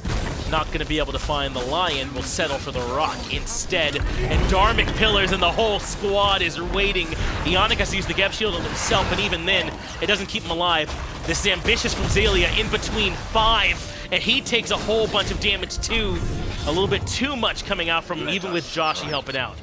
Paul's got that Lasbra ticking on him, but he's still looking to chase out Lasbra by his lonesome because all other 4 members from SK are just shoving back Joshy. And without that recall demons, I don't think that Snoopy's going to be able to get close enough to look for the Desert Fury, even if he wanted to. He's not going to have enough time. SK burn that Gold Fury and take down 2 picks in the process. That is massive, Finch. I want to give a lot of credit to San for Soccer on that one because he's the one that initially forces Snoopy out of that fight. That kind of pulls Eonic into bad position, and now Lasbra will be sent to the afterlife. A nice pick there for Belair to catch Lasbra trying to invade the blue. But I feel like Sam kind of set that all up. There's really nothing worse, by the way, than being Lasbra in that situation. Where you'd think that they would all have backed by now, but Belair's like, let me just walk back to solo lane instead. And I'm right there with you, though, Finch. I definitely think that Sam has been popping off so far with this Cabrakan. Even that last little bit of the fight before the Gold Fury was pulled by SK, where he gets a great tectonic plates to keep Joshy at bay as he's in the recall demons. It's not a whole lot that Luminosity can do when Sam's having this much control. And again, a lot of blinks there for LG, 3 of them on the table.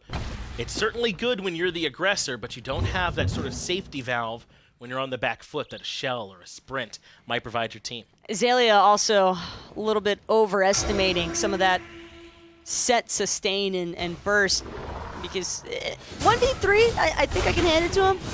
1v5 on the other hand, and I'm a little bit ambitious there. Xaliea in some trouble here now. Belair comes out the victor after that rotation. Xaliea found next to nothing except his death, and Belair obviously was able to find 2 kills and assists and be a part of that Gold Fury farm. That's why you see Belair now in a bit more control in the solo side. I like this, though, from Luminosity.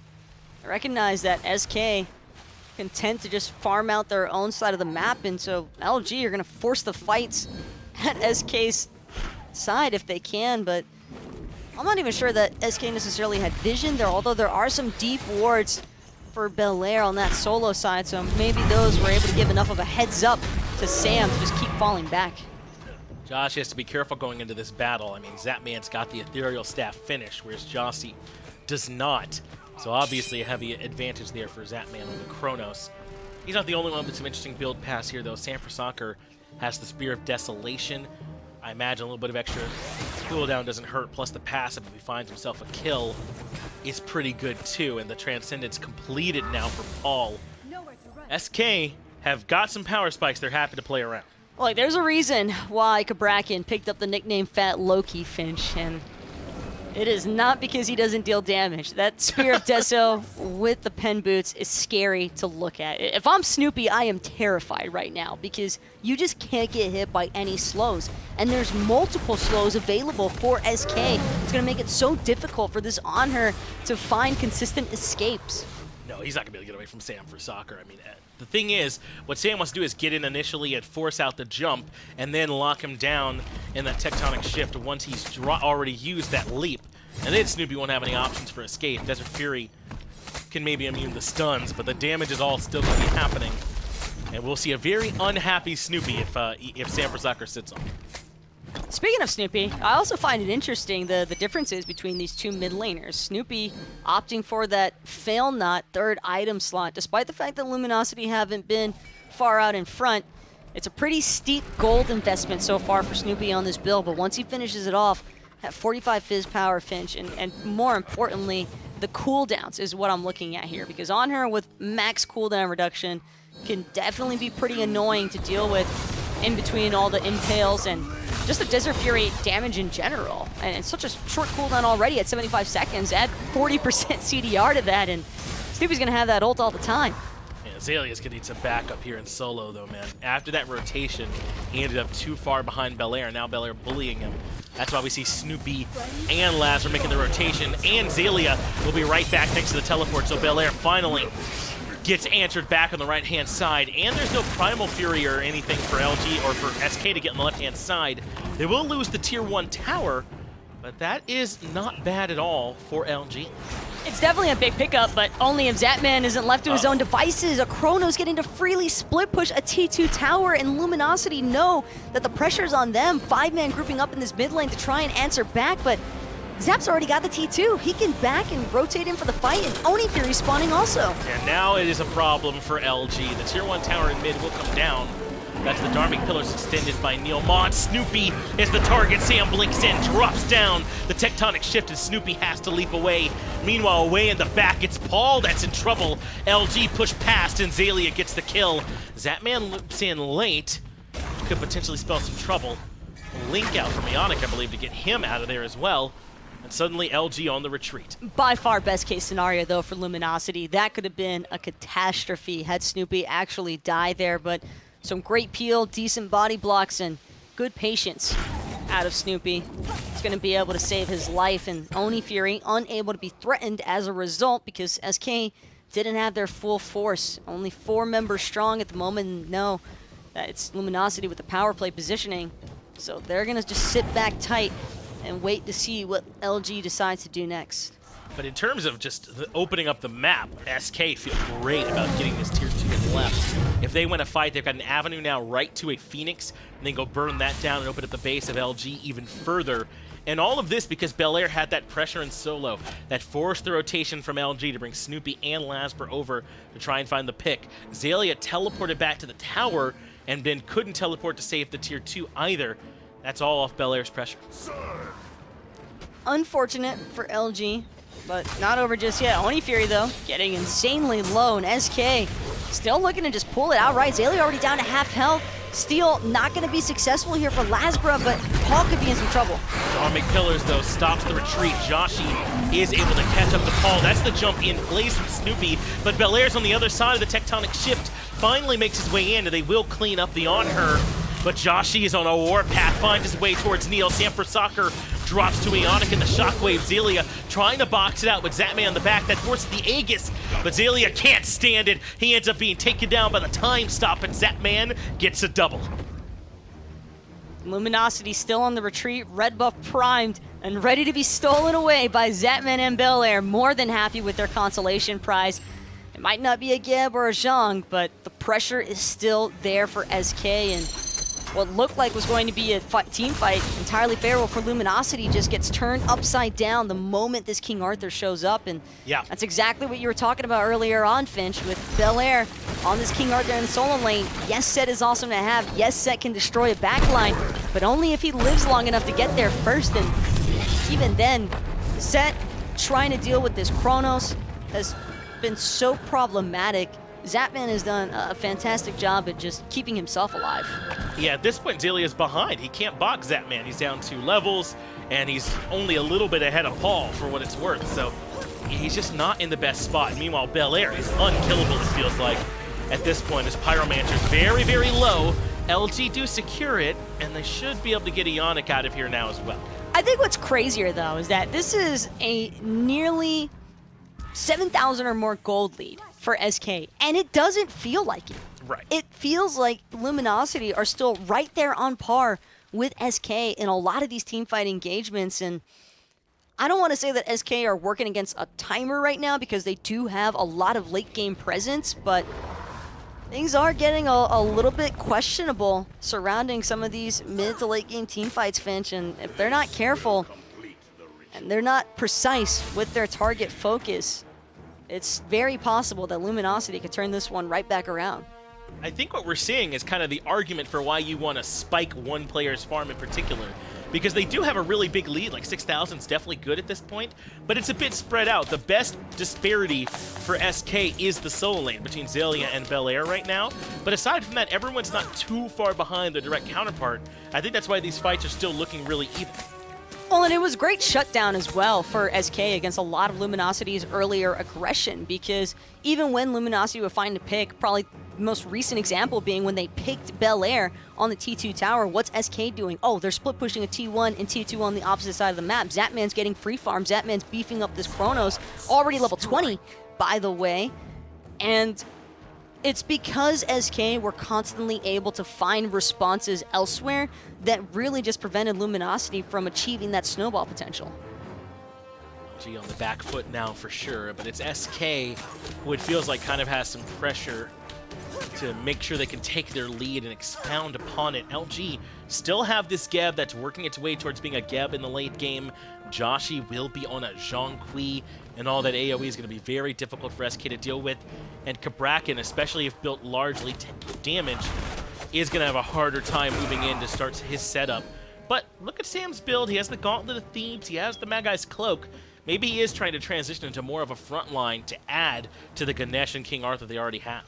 Sam also took a pretty big chunk of health out of Snoopy on that last Fury fight, and I think that's part of the reason why he's looking for this Mad Guy's Thebes route instead, because the crits were definitely raining in from Snoopy as soon as he launched that Desert Fury. It's part of the passive from the Fail Knot, just giving you that boosted crit chance.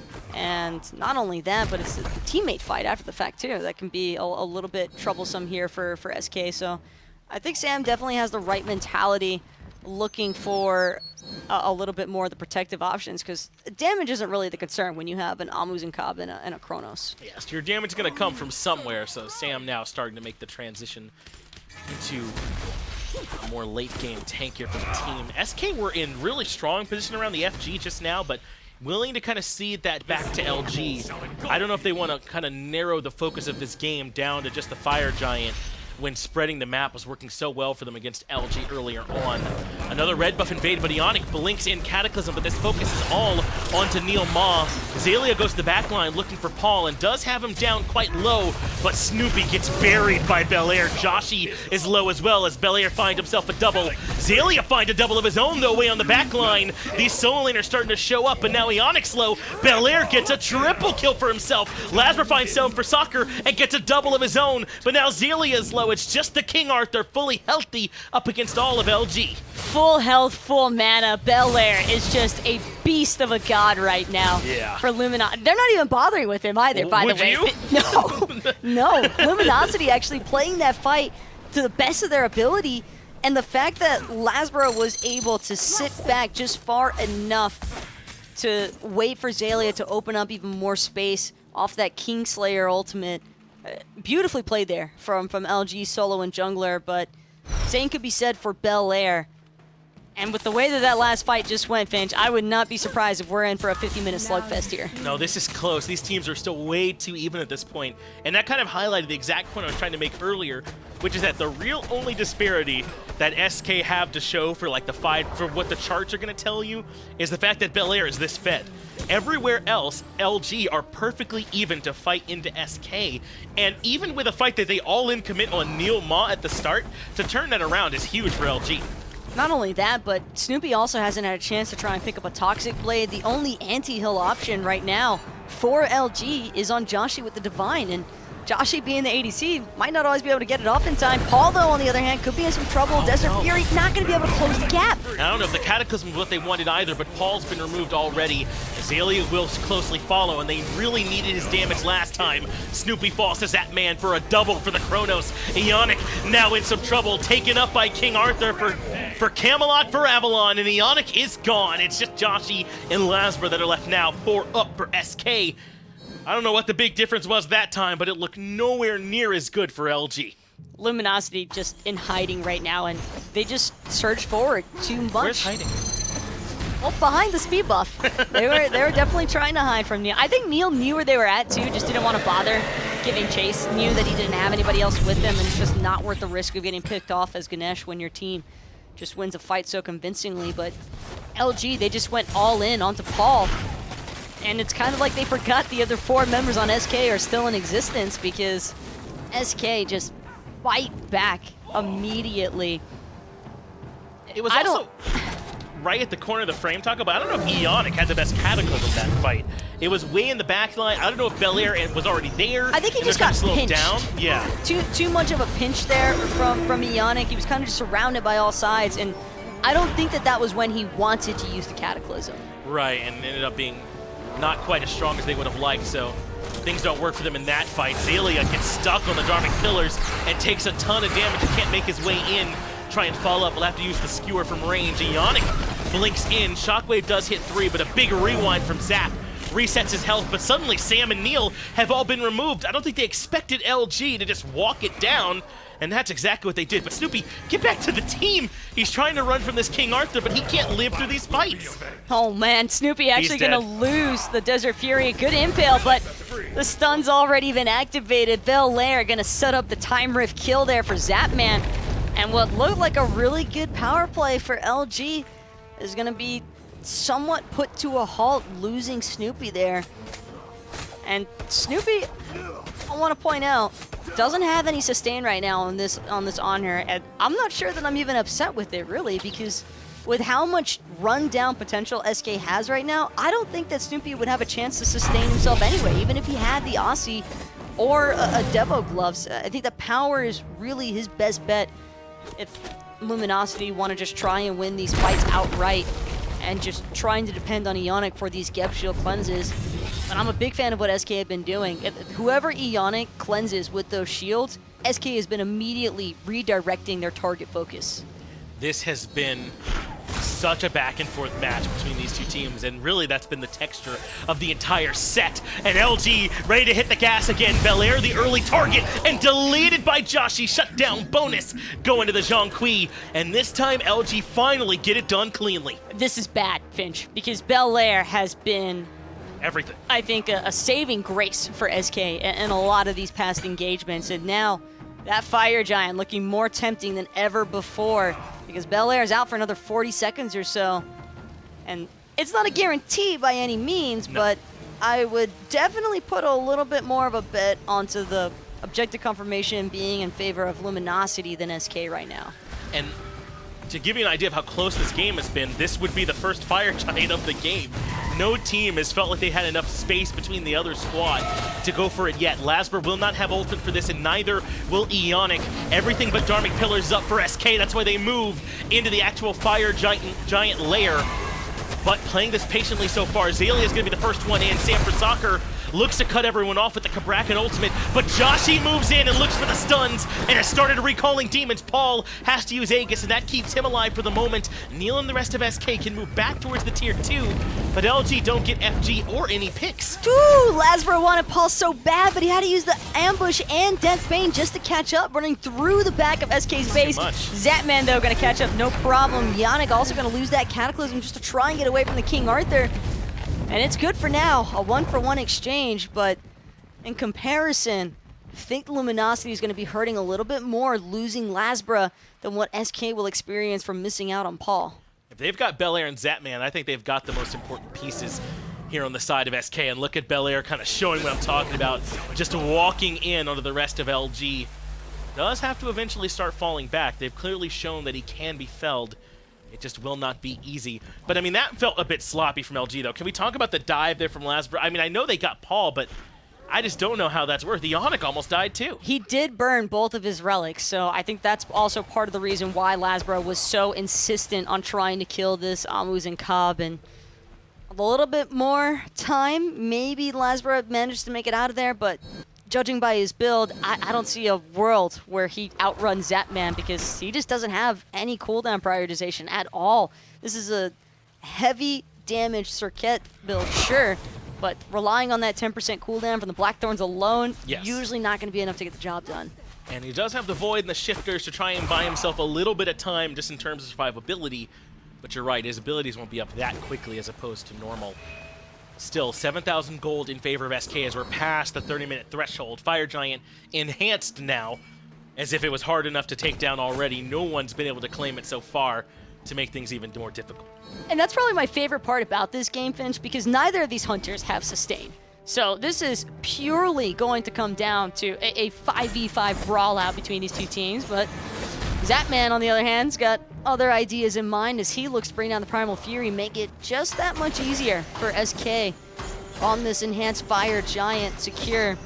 And there's absolutely no one from Luminosity to interfere. I don't even think they realize Zapman isn't there, otherwise they'd probably be trying to go in. It looks like they won't. They now get that global notification, obviously, from that sound cue that the Primal's gone down, but I don't even know what they can do with that information. They can't just start a fight right now.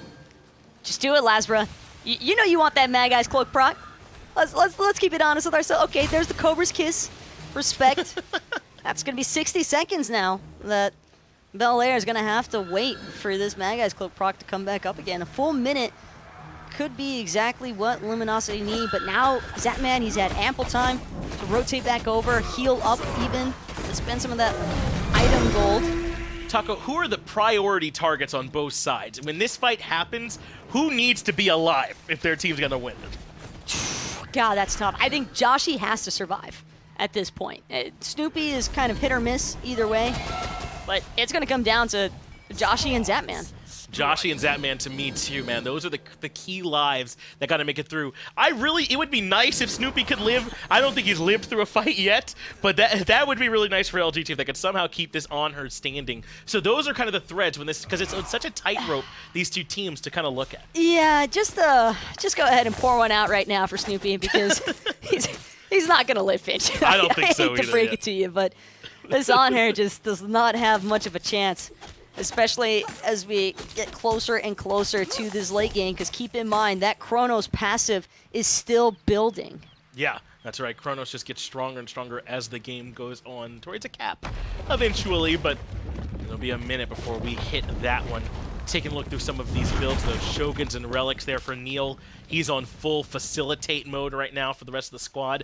And his Dharmic Pillar use has actually been insane this game. I don't think we give Neil quite enough credit for how good his Ganesh is. He's done a great job at catching it right on the side off of every single one of these Belair ultimates. Yep. And as long as Belair finds at least one member, they're probably toast, because whether or not you get a Geb Shield to cleanse the slow is irrelevant. It's the damage that's problematic here for LG, especially if any of that damage is applied to Snoopy.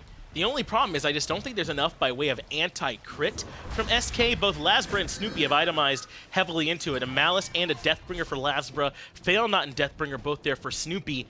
I mean, something like Spectral or Nemean, obviously you can't do Thorn to this point, would help a good bit. Luminosity know the best way to kill a Chronos is to just prioritize that crit-based damage, and Zap's also going to have to be careful because Rewind keeps you as a center of attention for about a second or so, and that's more than enough time for 2 9-hundos to just take you out.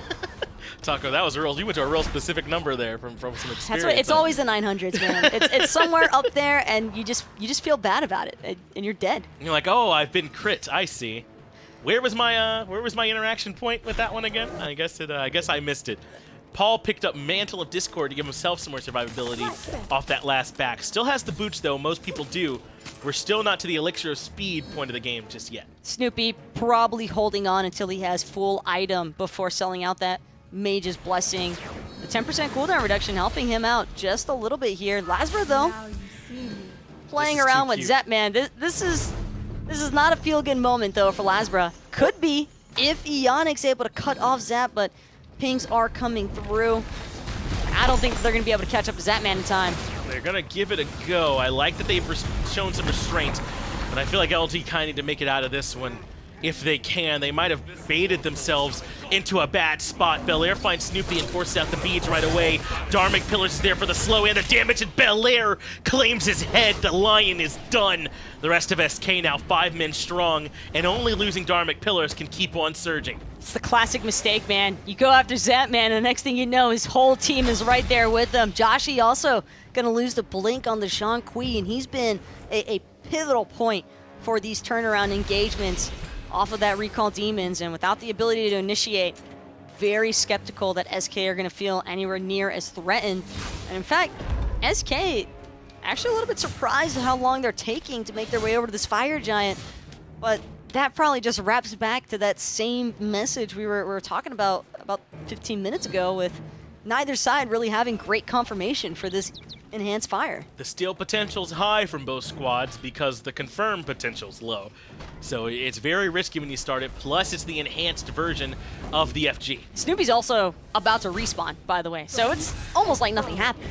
Almost, but he won't be here for this fight in particular. Sam holds on to the Mad Guy's cloak proc. Eonic blinks through the Dharmic Pillars into the Cataclysm, but the Fire Giant DPS has been slowed. It's been fully leashed at this point too. Xaliea takes a little bit of extra damage. Joshy has become the target way on the back line. He survives to get some good damage off, but ends up falling in the end. Lasbra does hunt down Paul and manage to make it back out with his life. Xaliea still just barely surviving Geb's shield, allowing him to live. LG might have done enough just to stall out SK. Snoopy trying to come through with those big crit swings. Instead, gonna bite off a little bit more than he can chew. Zapman not gonna be able to find the stop time though over the wall. A good escape route for Snoopy into that T2 tower here. But more importantly, Finch, that enhanced Fire Giant still standing. Neither side able to find leverage. It might not look like it, but LG did enough there to stop the FG from going down, to give time for Snoopy to respawn. Now both sides will be waiting on their carries to come back, Joshy and Paul, respectively. The thing to keep an eye on, though, is going to be these relic timers. No beads for Joshy for 110 seconds, 30 seconds for Snoopy. Meanwhile, Zapman has both fully upgraded and ready to go.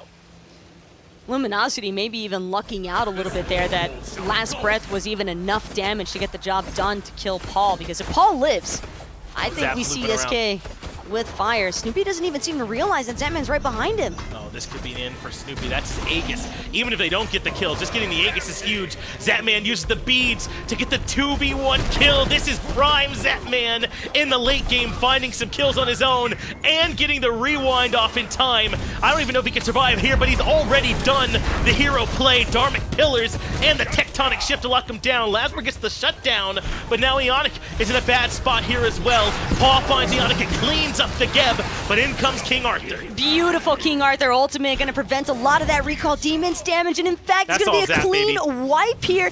The classic Zapman bait. Yeah. SK just gonna run it down mid. That's one thing that I don't think anyone else in the league can get for you, is that Zapman goes for plays like that, and then he makes them. That's huge. You don't write that up. No one called that ahead of time. That's just Zapman looking for it and making it happen. That might even just be the game off the back of that. Paul celebrating for once that he's not the target. And SK could look for the end here, Finch, although like they're going to be cutting it a little bit close. Snoopy does have that Desert Fury, but cancel that. That damage is gross. Well, game number 3, it took 39 minutes. Looks like it will be going the way of SK. Snoopy makes it in and does get the kill onto Sam for Soccer. Dharmic Pillars are here as well. The Titan eventually ends up falling, but I am giving credit to that one over to Zapman for making the big play. And that's the problem with a lot of these long, extended matches. You never really know what team fight is going to be the last one. And for Luminosity, I'm not even sure there was really much of a team fight. It was just everybody pouring in at once. Xaliea, unfortunately, unable to find the last tick of damage needed to kill Zap before he gets that rewind off. And LG just slamming face first into a brick wall. And that's such a frustrating way for a really close, well-played game to end. Just kind of getting snuck up on by a Kronos, right? Almost like an assassin in the late game, and taking out Snoopy before he's ready, and just kind of making the outplay in what's essentially a 2v1 to find a pick and still survive. I mean, that is frustrating. That really was such classic Zapman there, though. I can't stress it enough. The fact that he manages to kill Snoopy in the process and get the rewind off, it was clean for sure, but Luminosity maybe also overcommitting onto that Kronos. I think so. They maybe got a bit baited there by Zapman, pulling out the records with how vintage that one was. Give us a few minutes, though. We'll come back to see how the rest of this set goes.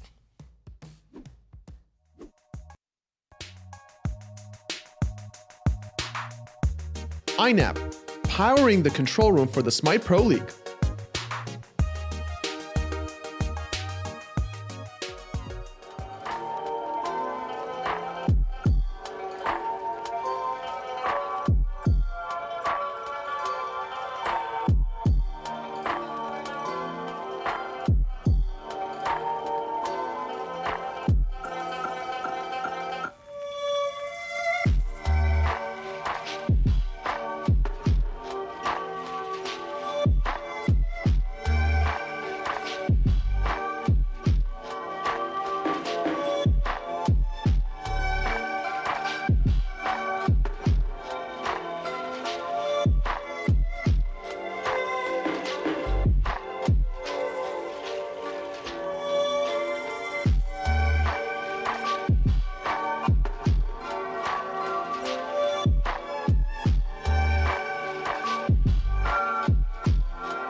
Tell me if you've heard this one before.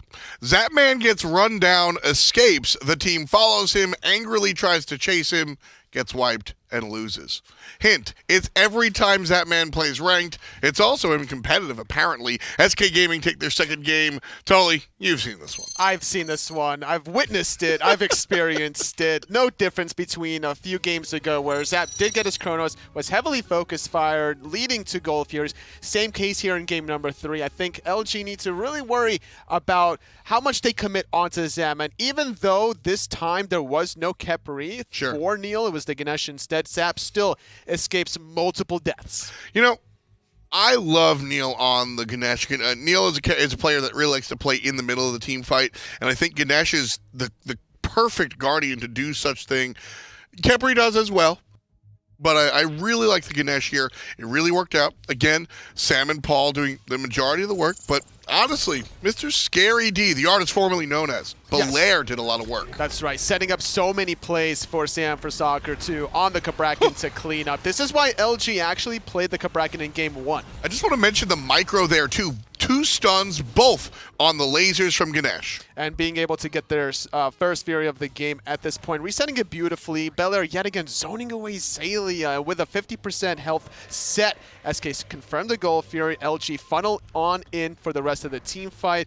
SK on top despite Joshy's best efforts. Yeah, this is the solo lane show. You see Belair here kind of waiting, goes in, takes care of business there. Beforehand, he was zoning. Look at Zapman's rewind as well. In a 1v3, actually killing out 2 players. One of them kind of goes to Belair instead, cleaning it up. Between these 2 side laners, doing a good job. Both of them between number 1 and number 2 of the player damage charts. Belair topping out Zapman by only 578 total damage. Yeah, here he is shooting through walls, going around them. I mean, what do you do when King Arthur's from ahead?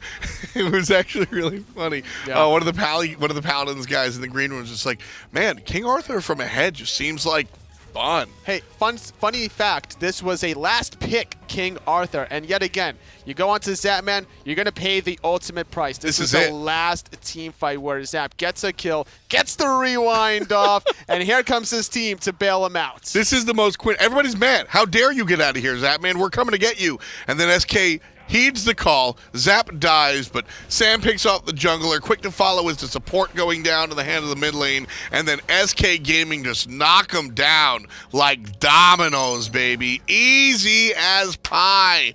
And SK run it down mid. And it's funny because before that last team fight, the game was basically even still. Yeah. Despite like about a 7,000 goal lead, it wasn't that overstretched at 38 minutes into the game. All the Phoenixes for both sides were still up. Fire Giant was too dangerous, I think, to flirt with for both sides as they both made separate attempts. Not successful, though, as they had to reset it as SK now only 1 victory away from claiming this best-of-5 set.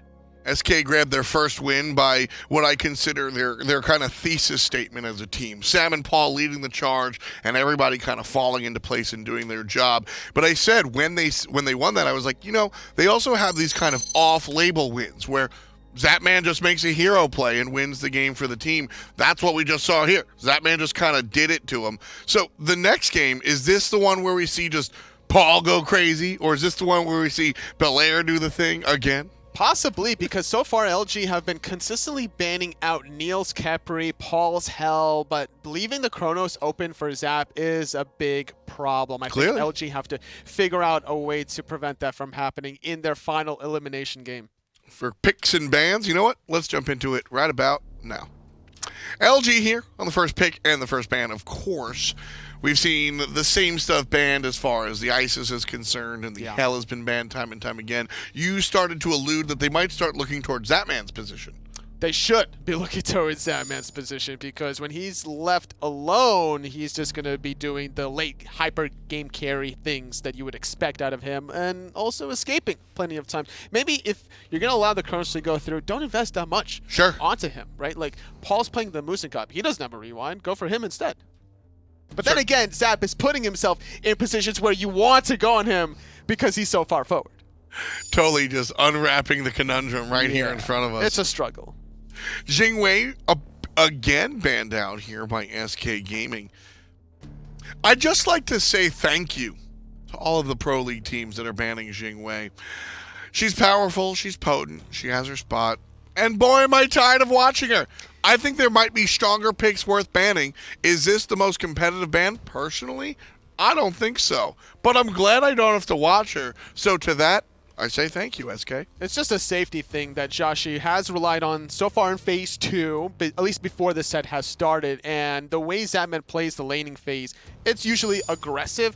This set in particular, though, it's been a little passive simply because of how aggressive LG has been in this lane. So trying to get that kind of off the table, Joshy forced into a different pick. Support there banned out. You mentioned it earlier, how Neil has kind of been under the magnifying glass from LG. And the Khepri will be banned out. Again, I mentioned that Neil loves to play in the middle of the team fight. What I mean by that, folks, is that you like to be aggressive, grab somebody with Abduct, but then can turn around and help peel. Usually, we see the long-range route start a team fight, and then Abduct to peel for your teammates, maybe turn around, pop the ultimate, as opposed to characters that play in the front of the team fight, like Athena, or players or supports that play in the back of the team fight, like, honestly, like a Khepri can. So, sitting there in the middle with a good old Ganesh is a nice look for our boy Neil. You know what I would love to see from LG is to not ban the Khepri, ban something else, right? And then still first pick Geb, and chances are SK aren't going to immediately pick the Khepri after your first pick Geb, and then still pick the Khepri, run Geb probably in the solo lane for Xaliea anyway, because he's not winning that solo lane matchup against Belair's King Arthur. That last game, it was actually 8 Totem of Coups going all of Belair's favor. 1,000 gold collectively just because you're having a winning matchup in solo lane. Sign me up to that matchup. Merlin will be the first selection overall here for Luminosity. We'll certainly see how this one works out. Could be in the mid, could be in the long. For now, SK Gaming back on the clock. Sam for soccer there. Nope, that's Vinny. Sam for soccer there before, thinking about what was going to go on for his position. He's thinking about Vinny. You know what? Probably. Vinny, one of the fan favorite admins here. Certainly my favorite. Don't tell him the other admins. Set pick tier for SK Gaming. Uh-oh. That might be a problem. If I'm LG, would I rather deal with the Khepri or the set? I think my answer is the Khepri. Yeah, I think in all the games that we've seen today, despite only, I believe, one game where Set actually lost, it still popped off that game. It's very interesting because I think this character is strong, and I think the players are at that point. When he first came out, I don't think that Set was worth what he is worth right now, simply because of barrier of entry. Yeah. But we've seen a number of players play the set, etc., etc., etc. And then Kronos will be picked for Zatman. Totally. Yeah. You get it? No, explain it to me. So, no. Your turn. LG. Probably Chernobog. It's been banned in the secondary phase, I believe, from SK. They did ban the Chernobog and Humbats in Game 3.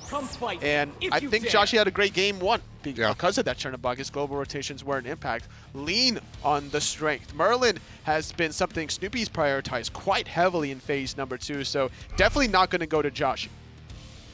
Well, Chernobog, there it is. You coming through in the clutch. I like this choice for LG. I think it is the smart one.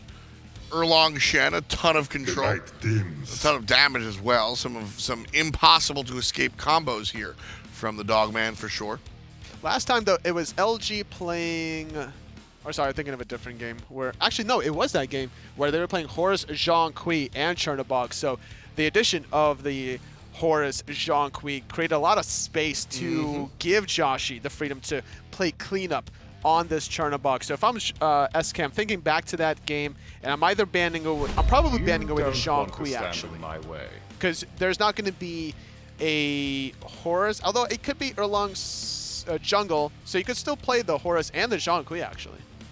Well, for right now, it will be a Ganesh on the side of SK Gaming, and we'll see if Horus and Zhong are able to be played, because we are in our secondary banning phase. Officer John Kui will not be reporting for duty. The Zhonger banned out here by the German organization. LG on their side now, looking for a ban. Set Kronos Ganesh, where you're thinking jungle, apparently. Yeah, that's probably the right choice. I think that set's still obviously going to be played for Belair. The Pele game out of Sam in game number 2 was outstanding. So if I'm LG, I'm kind of worried a little bit from that burst damage to be able to shut that down, but Cabrakan is another great choice. I think that's a lot of magical damage, though, by banning away the Cabrakan. I almost would have wanted to see a Cabrakan instead, but instead relying on a god that has a lot of anti-healing, which is good against Erlang Shen's 9-turn blessings. Serqet's going to be a big part of what SK want to do. Ganesh is a character that can ask for help when it comes to initiation, and Serqet can certainly provide that. But the Pele going to come out. This is what Sam looked really good on last time, so Lasbra kind of taking the first spin should be interesting. And of course, the Jormungandr should be exciting to watch, the big old snake. You like this guy? Yeah, I don't mind him so much. I think this is interesting to see it the first time, though, in this best-of-5 set, knowing that also Chaac and Jormungandr is one of Xalia's go-tos in this solo lane. Before the set, in the 9 games, he's played Chaac 4 times, the Jormungandr 3 times, so just now playing it, needs to see some presence in the mid lane with that World Serpent. I like the Ullr selection here for SK Gaming. This is one of the go-to options for Paul. Once upon a time, we think Ullr, we think Hebo, and we think Paul farming noobs. SK Gaming here, man. Yeah, but you can't forget about Season 3 Team Eager Zatman at Ullr? the world stage up against Obey Alliance. So who wins the fight here? Is it the young? Is it the hot young talent that gets the Ullr, or is it going to be Zatman? It's going to be the young hot talent. Let's find out. Zuller, Ullr, who's taking the business? We are in Game 4, up 2-1 in favor of SK, courtesy of Steven Zappis, and he's back on the Chronos here yet again into Joshy on the Chernobog. I'm really surprised they let him take this pick here back one more time, but LG have been able to get some pretty priority stuff here of their own. The Jormungandr for Xaliea, for me, is a pretty big deal. He looks so different when he's able to play on this pick. Yeah, Xalia's already had some pretty fantastic set success already, and taking this Jormungandr yet again is definitely a bit of a scary look there if you're on the side of SK. But that's only if Xaliea is able to even make it into the backline impact. Have to remember, SK have a lot of burst damage with this current composition. They do. Paul on this Ullr is a vintage pick for him. Maybe only thing that makes me think Paul more would be like a Hebo or something like that. But, I mean, they have a ton of damage and then plenty of setup coming through as well. But on the other side, LG have a ton of presence here too. Eonic and Lasbra together could really run an early game if this Pele and the Erlang Shen got off to a good start. But it's made it worse. Snoopy's in trouble in the middle lane already. Snoopy trying to hide inside of his minions, but those minions are no safety feature. Now gonna have to try and juke out these last couple of autos from Paul, but it's the red buff that I'm more concerned over. Except with Lasbra coming to cover, Snoopy won't wind up losing that red buff. In fact, still manages to hit level 2, but that early expression of pressure is something that I expect to see Paul continuing to look for. And he might be in even more trouble too. Soccer's lurking in the middle lane, waiting on this low health Merlin to poke his head out. He's going to have to come all the way around the safe way to stay alive. Meanwhile, Lasbra has instead elected to go to the duo lane where Zatman is getting a little bit of babysitting courtesy on Neil Ma. And now Joshy taking a few extra in-hands I'm sure he doesn't want to. Oh no, Lasbra and Joshy both fairly low. Neilma, though, still sitting at level 1, not going to be able to do much else for follow-up here. Eonic could be in some trouble, though, if he's not careful. Paul in that bow stance, now switching over to the axes. Good double pin onto both Sam and Paul. But the pressure is still heavily in SK's favor. Blink in from Soccer, leap in from Paul, axe lands, bladed arrow a little bit off the mark, and Eonic barely survives yet again. Neil's going to go for the loop, but he won't make it there in time to catch out Eonic. Maybe Snoopy, if he's willing to die, but won't get there for that either. But let's try and break down, I guess, these starts that happened. Eonic did not go right to the mid or to the long lane. He actually went short lane to help out with Xaliea, and that's why Lasbra was able to rotate over to red right away. He went speed red, and luckily that did not get invaded by Paul as a result. Luminosity trying to shut down this set early on by just looking for pure out clear. Belair, though, still managing to get a hold of his blue buff, so Eonic starting off in that solo lane, not actually being too much of a benefit just yet, but did throw Neilma a little bit out of whack. It's just unfortunate that LG weren't really able to capitalize off this Ganesh when he was level 1. I think that was the intention, since we saw Lasbra wrapping over into dual lane so early on. It's just couldn't lock down Zap, couldn't lock down Neil, and SK Well, Paul's also kicking himself a little bit, I think. That probably should have been first blood in the mid lane. Just use that Hail of Arrow, Bladed Arrow a little bit too close together and wound up being slightly off the mark with the Bladed Arrow. But I do think Lasbra's currently up there in the game in terms of farm. He and Paul have the most experience on the map right now, which is a pretty good sign for you if your Pele is off to a hot start. Now it'll just come down to if he can outplay Paul on this Ullr and maybe shut him down and slow him down. It's been a while since SK have turned to Paul and said, you know, hey, carry on a pick for us, you know, in the middle lane. That hasn't quite been their strat in Season 6, but if you put my man on Ullr, it sounds like you're asking him to pop off. Well, this also made things a little bit complicated for Luminosity in the drafting phase alone because both Paul and Zap can play Ullr or Chronos, both of them being so effective on either, making SK, I think, pretty wide open as for whether or not they wanted to have a little bit more late game presence from that duo side, but Chronos in the long lane makes more sense since that's where most of the farm is located right now. And not only that, but it's a Merlin. We're pretty confident on where Merlin is going to wind up for Snoopy. And with that in mind, taking this Ullr into the mid lane is just so... It's tough because if Snoopy oversteps even a little bit, he dies. It's not going to be an easy life for Snoopy. He's going to Book of Thoth Rush as well, so he won't have any movement speed helping him out as Paul already has tier 2 of boots that he's working on to try and play more aggressive. So no surprise to see Eonic and Lasbra nearby. I mean, obviously nowadays there's a lot of time spent in mid by support and jungle, but a little bit of extra help for Snoopy certainly will not hurt in this matchup. This is probably the slowest, though, that we've seen either of these teams react to the other, and both sides having pretty static matchups. And I think that's another big reason why we don't really see much of a favoritism either way just yet, but would probably expect the team fights to really start breaking out surrounding those oracles or the mid harpies. I do think, though, there might be a slight bit of pressure on LG to act early on. That's why Lasbra's ganking Belair for first blood over in the solo lane. But a nice answer back from SK. They will go for the red buff invade, and they've got Eonic in the middle lane falling to the last breath. That's a huge answer back by SK. Joshy could also be in some trouble now. Zapman looking to catch up. Time Rift is good. Stop time, though, not available just yet, I have to assume, because Zap didn't even bother shooting it out to try and strip away those purification beads from Joshy. Still, an excellent response out of SK, recognizing that Luminosity's got 2 members in solo. We'll just act elsewhere on the opposite of the map, which is very much what they did in Game 3, Finch. And it's also part of the reason why Luminosity, despite finding the first blood, doesn't really open up too much of an advantage. That's right. LG are still out in front, but not by a ton, as Sam, Zap, and Neil are all nearby this purple buff on the order side to try and slow down this farm. But I still think the first blood call, and in particular trying to get Xaliea ahead in the Jormungandr, is not so bad, because Xaliea really does play the Jorm at a high level. He can bully this set, potentially, if he's able to get ahead, and his rotations will be impactful as Snoopy flickers back to safety. I don't mind showing some extra attention there. Paul not ready with the axe stun off of that flicker from the Merlin. But judging by the positioning on the map alone right now, Belair stuck underneath this T1 tower and having some trouble indeed up against this Jormungandr.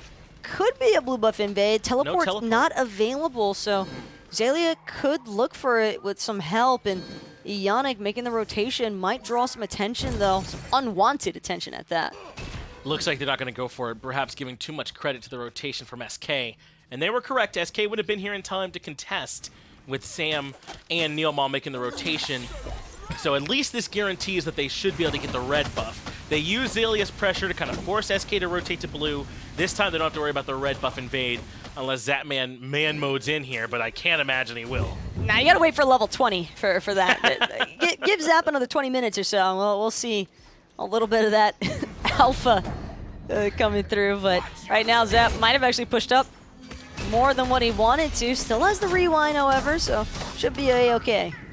Sam for Soccer's here as well, though. There's more than okay. There's turnaround potential. The Chernobog makes it up to the air so that he's out of combat. Meanwhile, Joshy is low in this skirmish happening by the mid-Harpies, but Eonic can't make his way out of there. He ends up falling to Sam for Soccer, working together with Zap.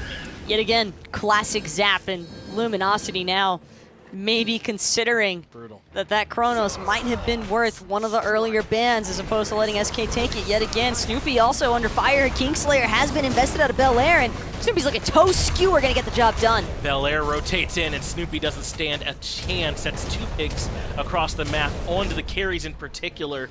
Or not on the carries, Eonic fell on the left-hand side, but gassing up one of their own carries.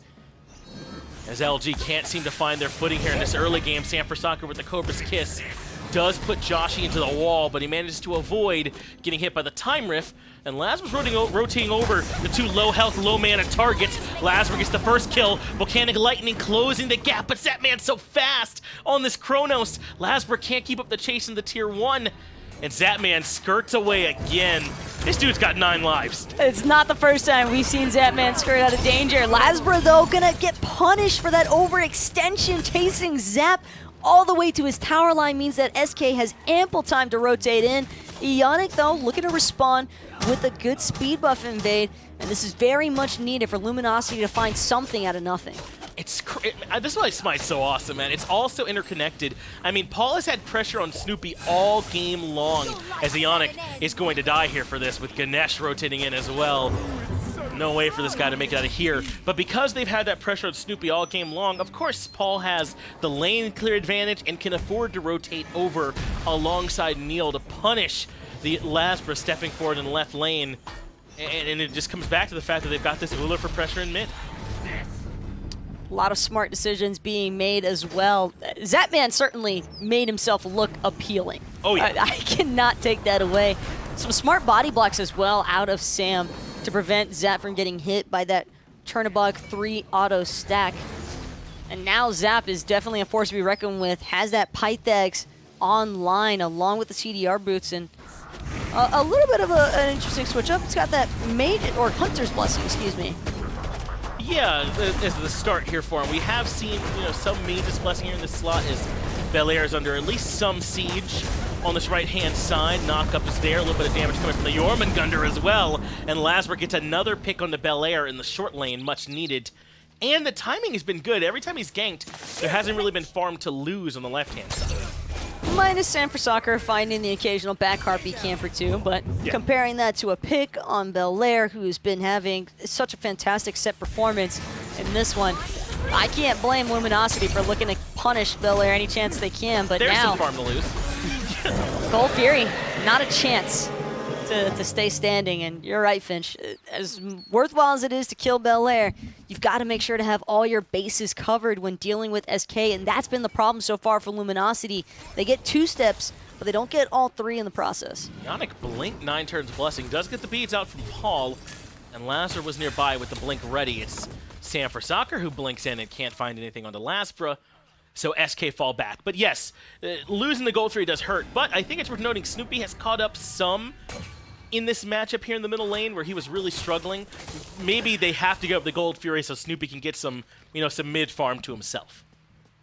It's just a little bit stressful as well right now, I think, for Eonic to try and find an avenue of approach here, because this Serqet has just been miserable for this Erlang to try and survive through. 9 turns Blessing just not feeling like a blessing at all. Every time Eonic goes for it, he's just met with the last breath almost immediately. He's had some struggles here on this Erlang Shen, and you pick it because Erlang Shen's really good now, and the 11 minutes that preceded it. Now, to be fair, Erlang Shen's going to still be really good at all the minutes that come afterwards, but really you want him for this early game presence as the red buff invade attempt comes through again. There's the Dharmic Pillars, and Snoopy stuck on top of them, has no way out. Joshy does move in and looks like finds the red buff at the very least, but it's going to cost them some lives on the back end. Joshy goes towards Paul with the Living Nightmare. Maybe a little bit of regret for trying to pick a fight with this Ullr. Lasbra and Eonic stuck underneath their T1 tower. They're not going to be able to help out Joshy anytime soon. Paul actually looking to catch him. Instead, it's going to be Neilmo who gets the dash first. One more is going to do it. No one close enough. A Ganesh with the kill. That's right, a Ganesh kill. You don't see those a ton, but it is indeed Neilma that finds the last bit of damage needed to put Joshy in the dirt. LG, they'll find one return pick, but Belair's made an early rotation, and Lasbra actually has some turnaround potential with these knockups. And Belair, that rotation does not prove fruitful. T1 tower just not really all that appealing to dive. Zapman, on the other hand, though, using a little bit of that Chrono split push power. Hola. Recognizes that Snoopy has started to rotate in, and he's just trying to prevent Snoopy from being able to clear. Takes a decent chunk out of his health as well. 3-level advantage, by the way. Snoopy's got a flicker out of the stop time, but the tower still stands. This is Zatman feeling himself that we're seeing right now. We saw it towards the end of Game 3, and it's continued into Game 4 for good reason. 1-0-1, surviving multiple gank attempts, finding the turnaround plays, and they're letting him stay in rhythm with this Chronos. This could be good to at least force the rewind, though, from Eonic, but Zap uses the rewind, and they bait yet again. Paul finds Lasbra. Now Eonic is in trouble, too. A good stop time from Zap's going to save him a little bit, but Snoopy's already able to clean up. But now SK Gaming's had a chance to rotate in. Eonic going to be the first to fall. Cobra's Kiss is good and pulls Snoopy back in. Sanford Soccer, though, might end up falling here, and he will to the damage out of Joshy and this Merlin. Paul gets himself a double. No, make that one a triple kill as Joshy goes down 2. 4 go down, only 2 on the side of SK. They heavily come out of that fight, the advantaged team. And, man, I don't know how much more Zatman's got to do on this Chronos, man, but I don't think they can let him keep playing it. He's been able to bait them time after time, and even when they kill him, it's too much of an investment. It just takes so long to kill a Chronos that isn't even worth getting the kill by the time you find it. I mean, Snoopy had to go so far into that purple buff territory for SK that it was just an easy collapse in return from Paul and friends. And Paul also, I mean, he was made the center of attention, target focus for the past couple of games or so. Now it seems as though that torch has kind of been passed on to Zatman, but it's no problem when he's got a rewind. And we talked in Game 1 about how they were able to put so much pressure on the Snoopy, but Joshy was kind of free farming in that game. That's not been the case since. They've actually done a really good job of hindering both of them. Joshy has died twice, and Snoopy has died 3 times here in this game. SK has just had control of every part of the map that's not the short lane, where Xaliea on the Ormungandr has actually done pretty good off 2 ganks from Lasbra. The thing is, Xaliea just hasn't really been able to transition any of that solo lane pressure to the rest of the map so far. All of these fights taking place when he's busy trying to deal with Belair. And in goes Sam for Soccer yet again. He's already used the Death Bane, so he might be in some trouble as Joshy very nearly finds a solo kill in the Zatman. But Joshy's going to rotate into this fight here in mid, so Paul comes jumping in and finds yet one more.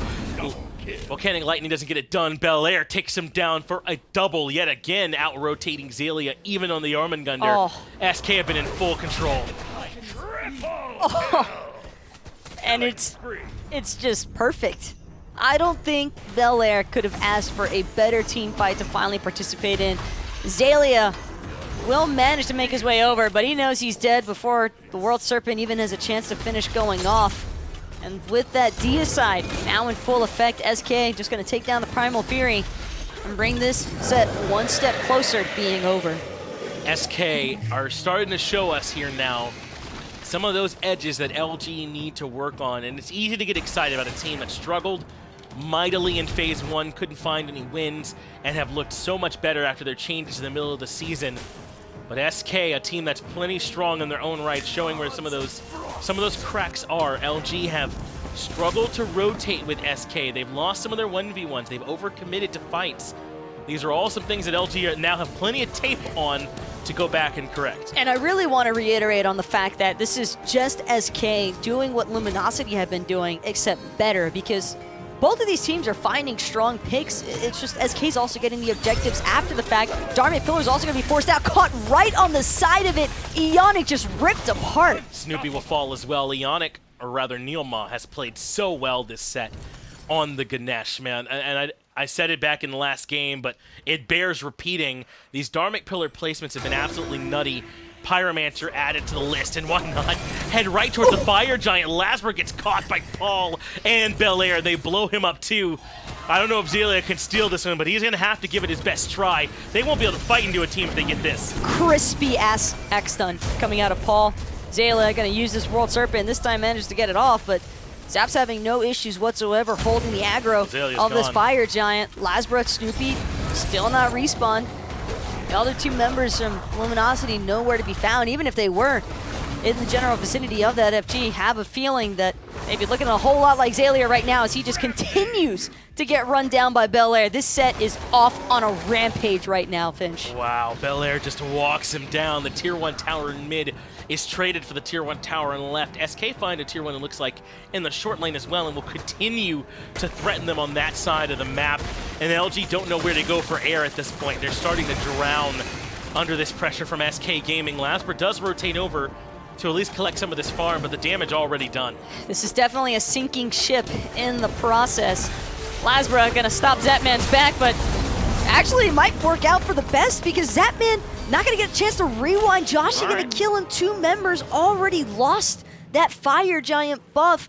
SK getting a little bit cocky there on that right-hand side. I think you're correct in your analysis on that one. Sam and Zapman finally pay a little bit for backing directly in the face of their opposition, but I think that toll is a small one to pay when you look at everything else they've collected. The Fire Giant, the Pyromancer, the Tier 2 tower, the Tier 1 tower in mid and in the left lane. They're certainly out in control, but you really do want FG on Zapman. You really want FG on Zapman, and you also really want Zapman to have his Aegis beads with how much attention Luminosity has been paying this Chronos as is, and without those relics being available, have to expect SK to have to be on the lookout now for their hunter, as Belair could be in some trouble here now. Also, Luminosity 4-man strong, 5-man strong in the mid lane. They're gonna start barreling down. Belair is the target, and Xaliea gets the shutdown bonus. It cost them Lasbra, it cost them Eonic, a double kill for Sam for Soccer, all in trade for this set from the short lane. Xaliea does catch them out a little bit by circling back, but it leaves Snoopy on a bit of an island here in the middle lane. It cost them him as well. Nothing to be done. Just a well-placed Hail of Arrow, Blade of Arrow from Paul, and we've seen this one 8 times before, or 7 times before he got that 8th kill, and now 3 members dead from LG. I like the thought, though, from Luminosity. They were trying to stagger the death timers from SK to give themselves a recovery point, but might wind up losing their mid-Phoenix in return here, as SK will just siege that one away from Luminosity, and Xaliea might be full health, but at only level 18, he's taken too many chunks of his HP to want to bother pushing any further forward.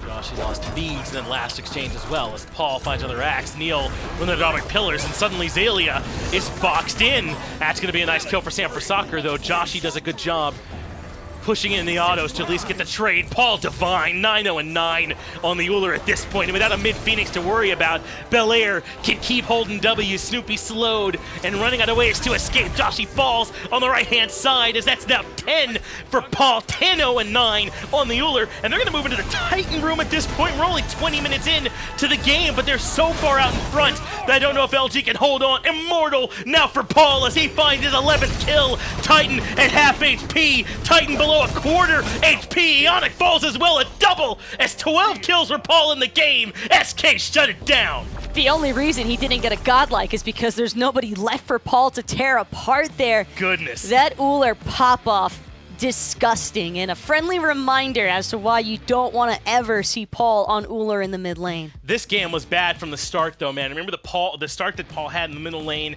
relegated Snoopy out of the set entirely. It felt like multiple times they should have been able to find some picks there. I mean, the only thing that was working for them was that short lane where Xaliea was a bit ahead of Belair, and you saw how that turned out. Belair's the one that had the better game. And I'm not even sure that it was much of an advantage, so much as it was giving space and clearing for SK to work elsewhere on the opposite side of the map, because Luminosity just seemed a little bit too focused in on that solo side and just completely lost track of all the mayhem that was taking place on that duo.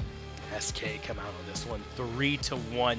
Aside from that very first game win where SK kind of got ran over by the early aggression from LG, this set was pretty well in control of SK. Game 2 was a stomp by them. Game 3 was pretty close, and then Zapman made the hero play, and then Game 4 was yet another stomp.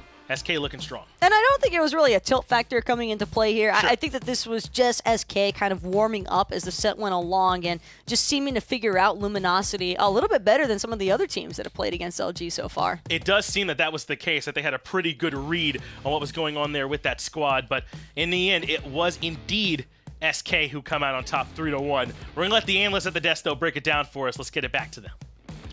I mean, sometimes I try to bring it down. Other times, Paul just, does what Paul does. I mean, Paul carried the game, and SK take it. They take the whole damn set, in fact, after this one.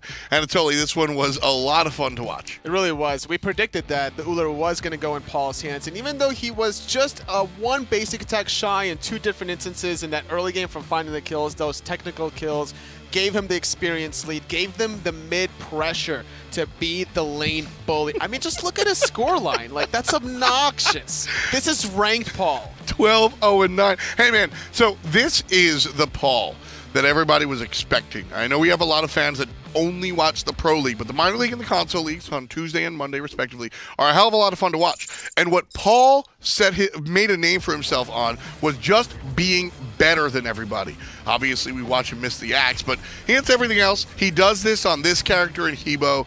And when he came to the Pro League, people expected him to kind of have to change his play style. And he did. It was important for him to kind of adjust and play at the higher level. But after all this time, he's going back to the hard carries and just doing it to him. And that was the beginning of his unofficial quadra kill. Once he started rotating, it started to kind of become a cyclical effect, getting 1, getting 2 after the jump, and then getting the 3rd one with the assistance of Neil. Yeah, just the freehand combo. Love to see it. Trips for Paul. And again, this is that he's 5-0-2. Here he is 9-0-9 after that kill. He's going to pick up a couple of more as he just mows them all down. Joshy over the wall, right side. He sends the bladed arrow, jumps to the left one more time. I mean, this guy is fun to watch when he's playing like this. This was an exciting set, real talk. I enjoyed it. Obviously, Paul bringing the fireworks here in this one, totally. But I started talking about it last game. SK Gaming can win multiple ways, and that's the sign of a real strong team. That Ullr performance reminded me of the Season 5 Trifecta performance when it was Trifecta up against Eonic at the World's stage. Sure. When it was PBM and the boys as well, where no one predicted Trifecta to get that set victory. Even Eonic taking them for granted, and this is how SK now, formerly Trifecta, have been thriving. Off of the performance from Paul's Ullr, and then off of the safety from Zatman, still playing the Chronos, still putting himself out of position, but punishing everyone from trying to go on him. Here's what I saw today. 3 wins for SK. I saw 1 carried by Sam, 1 carried by a game-winning play by Zatman into a team win, and 1 carried by Paul. This is really exciting if you're an SK fan and kind of sitting there going, well, they haven't found their wins. They're showing us that they can win multiple ways. But another thing that you have to do is give credit to the other players, because Belair on that solo lane playing the set, every time he was focused, he was grabbing the enemy team's attention to give them other things on the map. Off of his first death, Belair's first death, there was a red buff invade and multiple kills into the Gold Fury. Off of the second one, it was, I believe, the unofficial quadra kill on the left side. So it was just a good all-around performance. Fantastic stuff from the whole damn team, as Toli said. Belair and Sanford Soccer are standing by. Let's see what they got to say. Thanks, Tom. I do have Belair and Sanford Soccer here. And guys, first, congratulations on the win, but I feel like I have to start with that Game 3 Zatman play because the set was so close. It was 1-1, 2 stomps in a row, and then that game was really long. Yeah. And then Zatman just kind of makes that big individual play to catch out Snoopy, solo him, and get the rewind off. Like, what did it mean to you guys? What was it like in comms? Like, talk me through that moment. Well, so you like one on Snoopy, right? And then we're like, if he gets his ult off, the game's over right now. As soon as he got it off, we just knew it was over. We just went for the end. That's basically how it went. Pretty exciting. Looked pretty exciting for you guys to live through. But Sam, this is a little bit more jungle oriented. I know in Season 6, jungle directive has kind of been taken away a little bit here. So as a jungler, where do you like to kind of focus? Focus on like the game as a whole, or just like in the team fights, like how do you like to play the map? Because we saw a lot of like early game attention to you towards duo, which is kind of uncharacteristic for things right now. Yeah, I mean, especially this set, I think this team just likes to play to duo a lot. It kind of seems like Lasbra's thing to do, like look for early kills there and get them ahead that way. So it's pretty important to be there to be able to like counter gank or just match the rotation so that you're not like letting them get free kills, right? And you can easily kill them after they go in. But I don't know. I feel like you can kind of just do anything with the jungle at this point in terms of like ganking or where you want to play, also team fights. So, And talking about the solo lane some for you there, Belair, because the King Arthur game for you was really huge. It felt like you were kind of carrying for a while in that mid game, and then the set game was really huge too. I mean, I feel like your name's not always up there in some of those top solo lane players, but you always make big plays all the time too. So I mean, just talk to me about what you're able to do for this team. Yeah, basically my job late game is just to zone the carries, and that's what me and Sam do in like late game team fights always. We just go on their back line, and that's what we aim to kill. And I don't know, every time I get ahead, it's really easy just to make big plays. Like if I have a couple levels on their carries, they can't touch me at all. I just one-shot them, basically. And has Phase 2, just in general, been going the way you guys expected it to so far? Not our United set. Yeah, I mean, I guess aside from that, this set, I our guess, PK set. Yeah, that was a bit better than last split set, but Yeah. I mean, it's gone fine. We're just trying to improve it to get ready for Worlds. I think we are getting better and better, so hopefully we can just continue that trend up until Worlds starts. Yeah, for Worlds. We made the big surge at Worlds last time, so hopefully you guys can hear again. Congratulations on the win. It was hard fought. We'll get it back over, have the desk close it out from here. Thank you. Great stuff from Sam and Belair, of course, formerly known as Scary D. Love to see what's going on there as far as they're concerned. SK getting a win, but does it change their place in the league? The answer is, well, they're at number 7. 6-7, one short of 500. And they just might get there soon. The way they've been playing has been very strong. You heard Sam talk about how they've been improving. Obviously, I like how wide they're getting again, just mentioning how they win through multiple ways. You look at some teams historically that have only had one win condition. Well, shut this guy down and you can beat the team no problem. That's not the case for SK Gaming, and it's very interesting. SK beating Luminosity, Obey taking Space Station's victory away from them earlier on. Tomorrow we'll be starting at 11. You'll see Luminosity and Renegades, and then Splice will go head-to-head against Team Rival. Polar Bear Mike and the boys. A very interesting Friday indeed, and I think SK Gaming are beating the teams that they're supposed to beat. They beat Obey Alliance at 3-0. They beat out LG at 3-1, but they're still not beating the teams that are kind of better than them, at least in the standings. Losing to United, losing to PK. If they want to qualify to HRX, they're going to need to start finding some upset victories sooner rather than later. Well, for right now, as SK Gaming have improved, you heard Sam, it's all about Worlds, baby. And for us too. You can make it all about Worlds as well. Go ahead and buy your tickets. High Res Expo. That's where the SMITE World Championship is at, and you're not going to want to miss it. Myself, I'm going to walk there right now. Now we got some games to play, but I am out. Tomorrow, we'll be back at 11 for myself, Anatoly, all the commentators, players, and production staff. Thank you for watching, and we'll catch you next time.